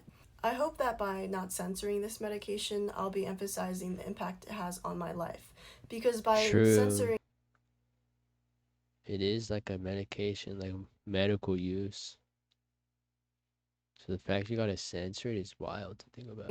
I'll be minimizing the impact and severity of this situation. First of all, I would like to clarify that I'm on this medication because I had a tumor on my neck. It was a desmoid tumor the size of a baseball on the back of my neck, which caused me severe pain. Fentanyl is usually prescribed to cancer patients going through a lot of pain with the treatment and also the tumor. They do that now? I remember it was the weed. Weed was supposed to be the one that was like tumor affecting nerves these and muscles. motherfuckers. Cancer is a very These painful thing to go through, so by utilizing things like fentanyl, morphine, hydromorphone, things like that, it helps decrease the pain and improves the quality of life of a cancer patient. I also want to clarify that when I say addicted to fentanyl, I mean completely chemical and in my body. I am chemically addicted to this medication. Yeah, that's it's technically what addiction is, but mentally she's probably fucking exhausted. Just want. I could see now. I could see how those kind of harsh drugs can be physically addicting, right? But mentally, you don't want to do it. You're fed up. You're mentally in hell. Whereas drugs like weed, psychedelics could be mentally addicting. Like mentally addicting. Like you just want to. Some people go through shit and they just want to escape and shit, right? That's personal experience, to be honest, but shit like that. Rather than a physical addiction, it's a mental addiction. It's just wild how addiction just have the same. And if I don't take it, I go through withdrawals. For me personally, I'm on fentanyl. It's a patch, and it comes in a packaging like this. I open it, and I stick it onto a place on my body, and for me, that's my chest. How it works is it goes through your body, through the patch, and it usually goes in a lot slower than taking a pill, for example. I'm also on morphine, and that's for any breakthrough Damn. pain that I have that the fentanyl doesn't, cover. I also want Yo, I hope she goes. I'm gonna pray for this lady. Damn.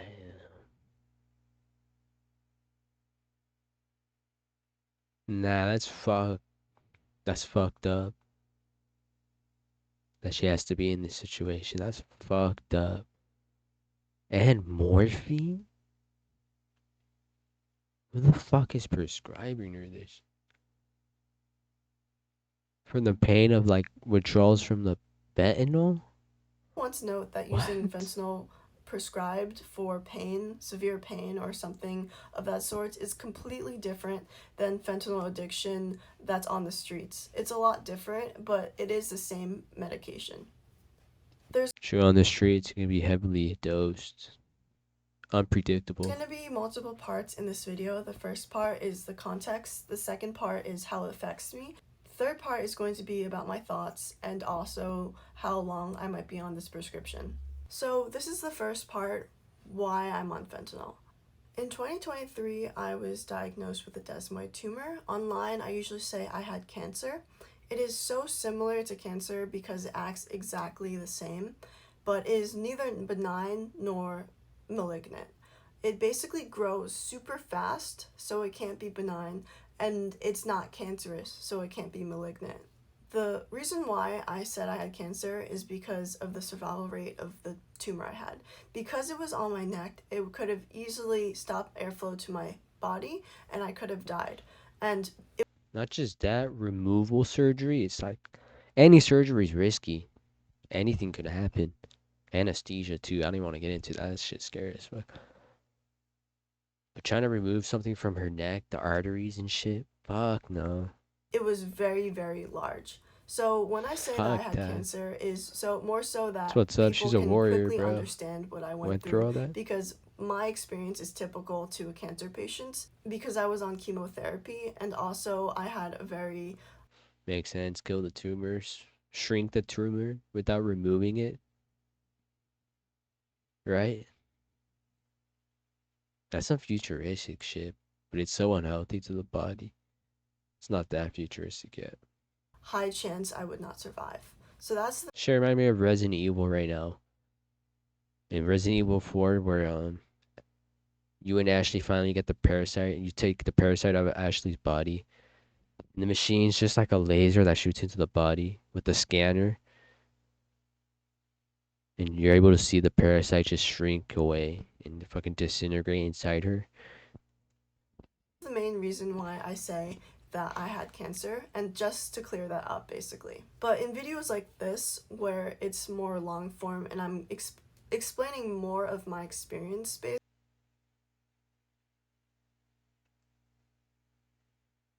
Technically, it was just a tumor. Makes sense, cancer going through the medication still. Benign nor malignant? So it was just a tumor? What?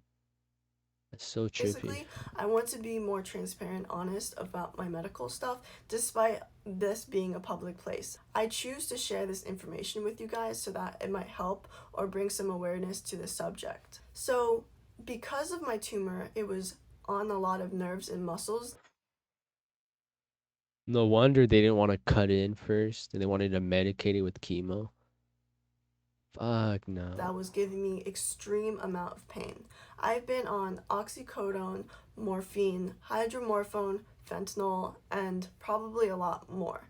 So those are the medications I've been on that are controlled substances. I also take muscle relaxers and lidocaine patches. These are the medications that helped me throughout my journey with the desmoid tumor. I have extreme pain and it's constant. It doesn't end, it doesn't get better, it's just constantly painful. And because of that, I need a medication that provides me relief completely throughout the day, 24 hours in the day. And before I was taking long-acting That shit sounds hydromorphone, crazy. but that became unavailable to get at pharmacies. So they put me on fentanyl to help with my long-acting pain relief. So basically, I have the fentanyl patch, I put it on, and then in 3 days, I have to put a new one on. And I put it somewhere in my body, I put it on my chest, and it will give me some of that pain relief throughout those 3 days. And it's really important to have pain relief because in the morning I wake up in a lot of pain since I haven't had my morphine at night. So the morphine I use is usually to help with breakthrough pain and also with any like pain that I get that's not covered by the fentanyl. Fundamental the withdrawal while sleeping. So Fuck, what I mean bro. by that is that I take the morphine when I have any extra pain or if I feel like I need to. For example, sometimes I go through morphine withdrawals and sometimes I just need to take it. I think that fentanyl has helped me.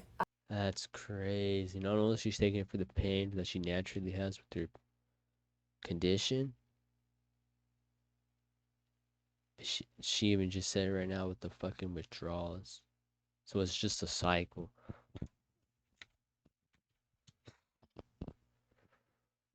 How are they planning on helping this woman? Are they trying to treat her? Like, let's see what she gets into.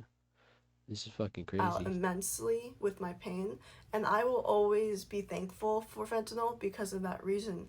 Because all of those days when I was in a lot of pain, I would take fentanyl and it would make me feel so much better and I would be able to have a better quality of life. And that's the most important thing in having a tumor like I had, was having a good quality of life and being able to do the things you do every day. I was actually put on fentanyl only about a year ago, I would say, and ever since then I've been using it. But it's very, very hard to get it at the pharmacy, so I have to Yeah, go they to my probably get sketched hospital out. to go and pick it up. Because a lot of times they don't have it in stock, they don't have it like available, and it's very hard to get it.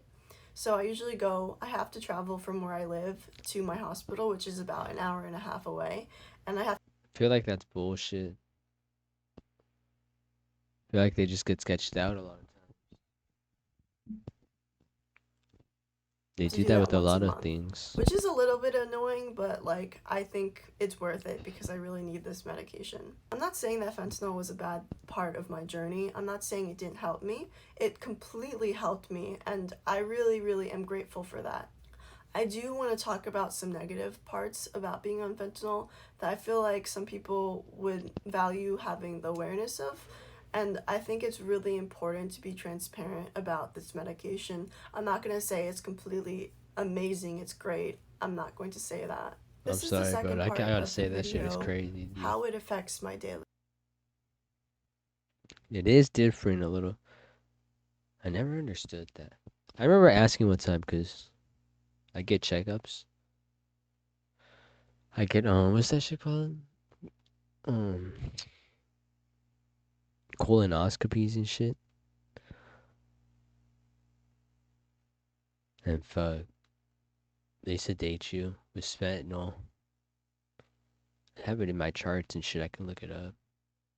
Fucking fent. This was like a year ago. My first time being given it was like a year or two ago. And I was like, what the fuck, fentanyl? He was like, yep, fentanyl. And I was like, what? Like, the shit in the street? And he was like, yeah, but it's like, he said, yeah, but it's like, it's better, he said. Yeah, I doubt it's the same shit, probably. Better meaning, like, cleaner. But as far as potency, it's the same. It's the same drug. That shit feels weird. It was like loopy, dreamy. And I was like, whoa, I didn't feel anything they were doing.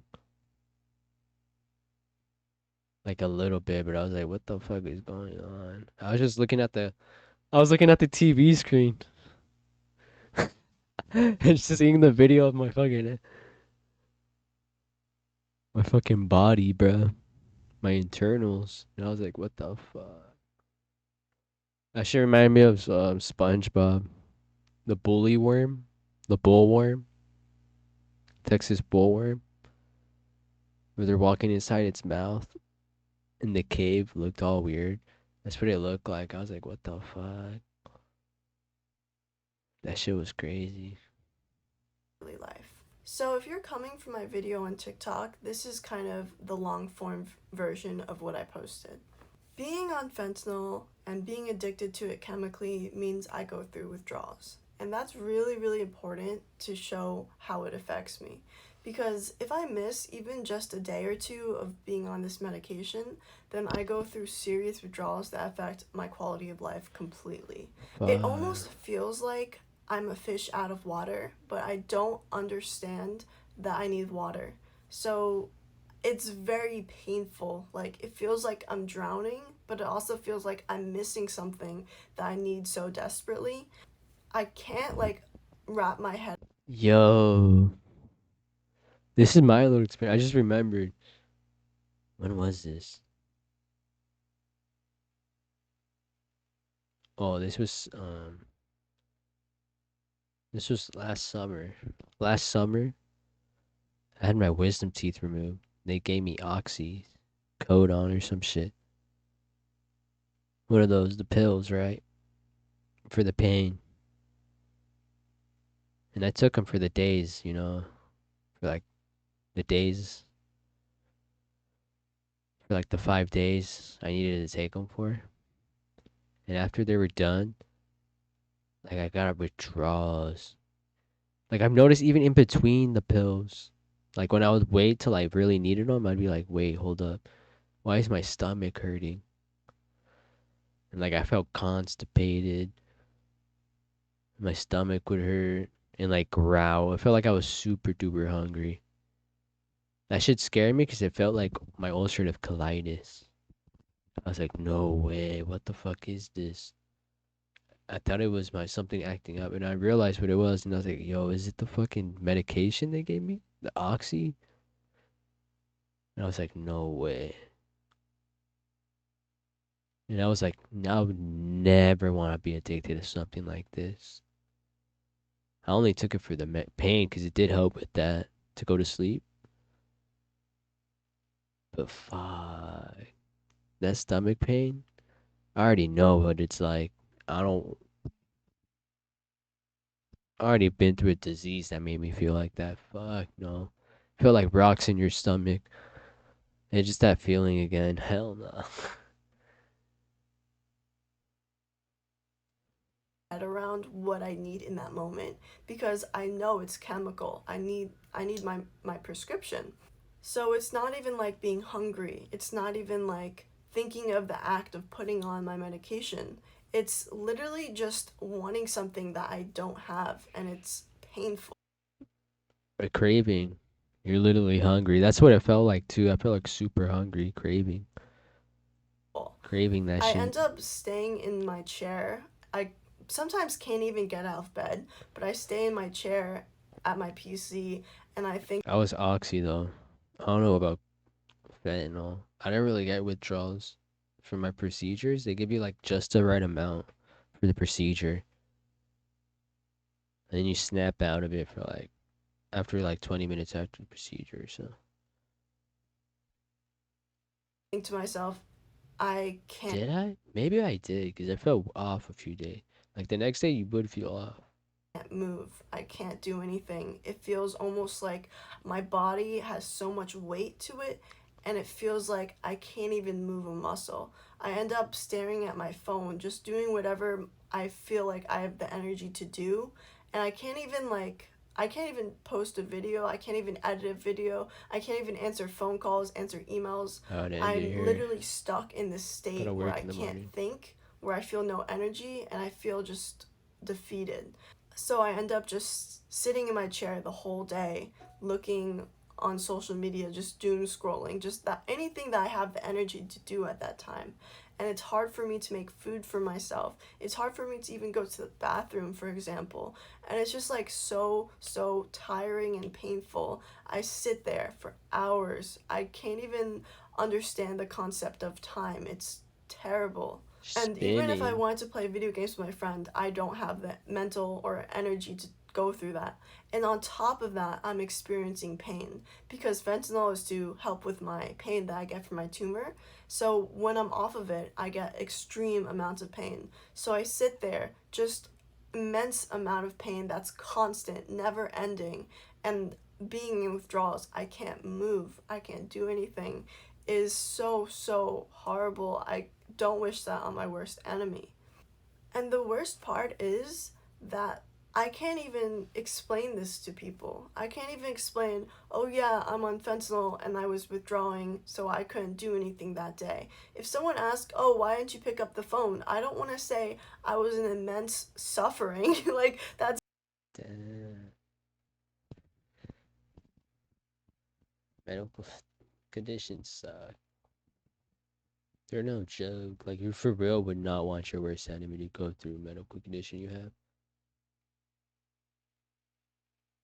I'm just thinking of mine. I'm like, fuck no.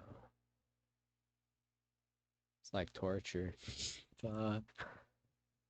Torturing your enemy crazy. like Like, that? oh, why didn't you hang out with me the other day? I was suffering. I was immensely Maybe your major enemy. But even then, it's like,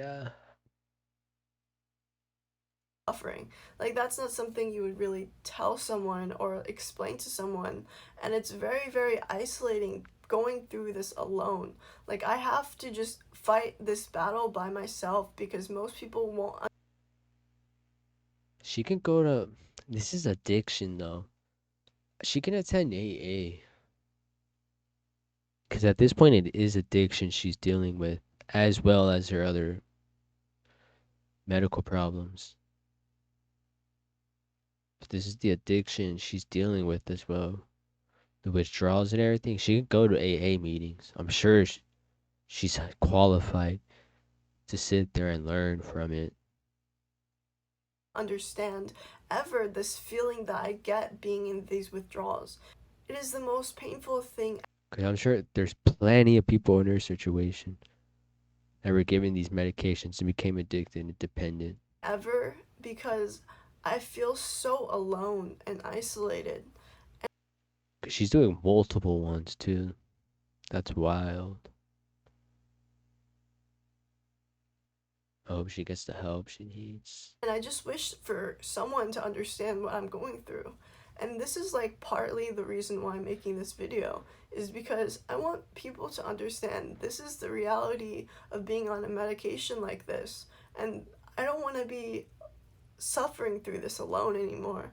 I want to put this out there because what if another person is feeling the way I felt, like going through this alone, not being able to tell anybody, and they see my video and they realize that people go through this too. Like, people go through something that most people in their life don't have to face. There's someone else going through it too. I post videos about these topics because when I go through them, where are these videos? Where are these videos to help me not feel alone?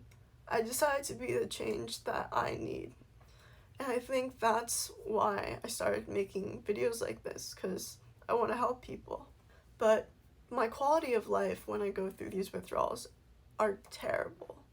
And I almost feel like I'm not even a human, and I'm lacking, and I'm so shameful of myself. Because think about it, cleaning your room, making food for yourself, those are morally neutral things. Doing those things don't make you a good person. Not doing those things don't make you a bad person. So why do I feel so shameful It's just a chore of not life. being able to do those things when I know in The basics of things in life she can't even do. those That are morally sucks. neutral things. It doesn't make me a good person to clean my room, but why does it feel so awful when my room's messy and I can't do it? Damn.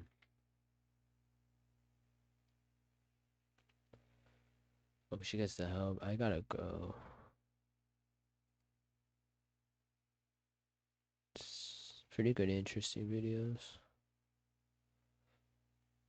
I need to start following more. Start remembering them more. Support her. That shit sucks.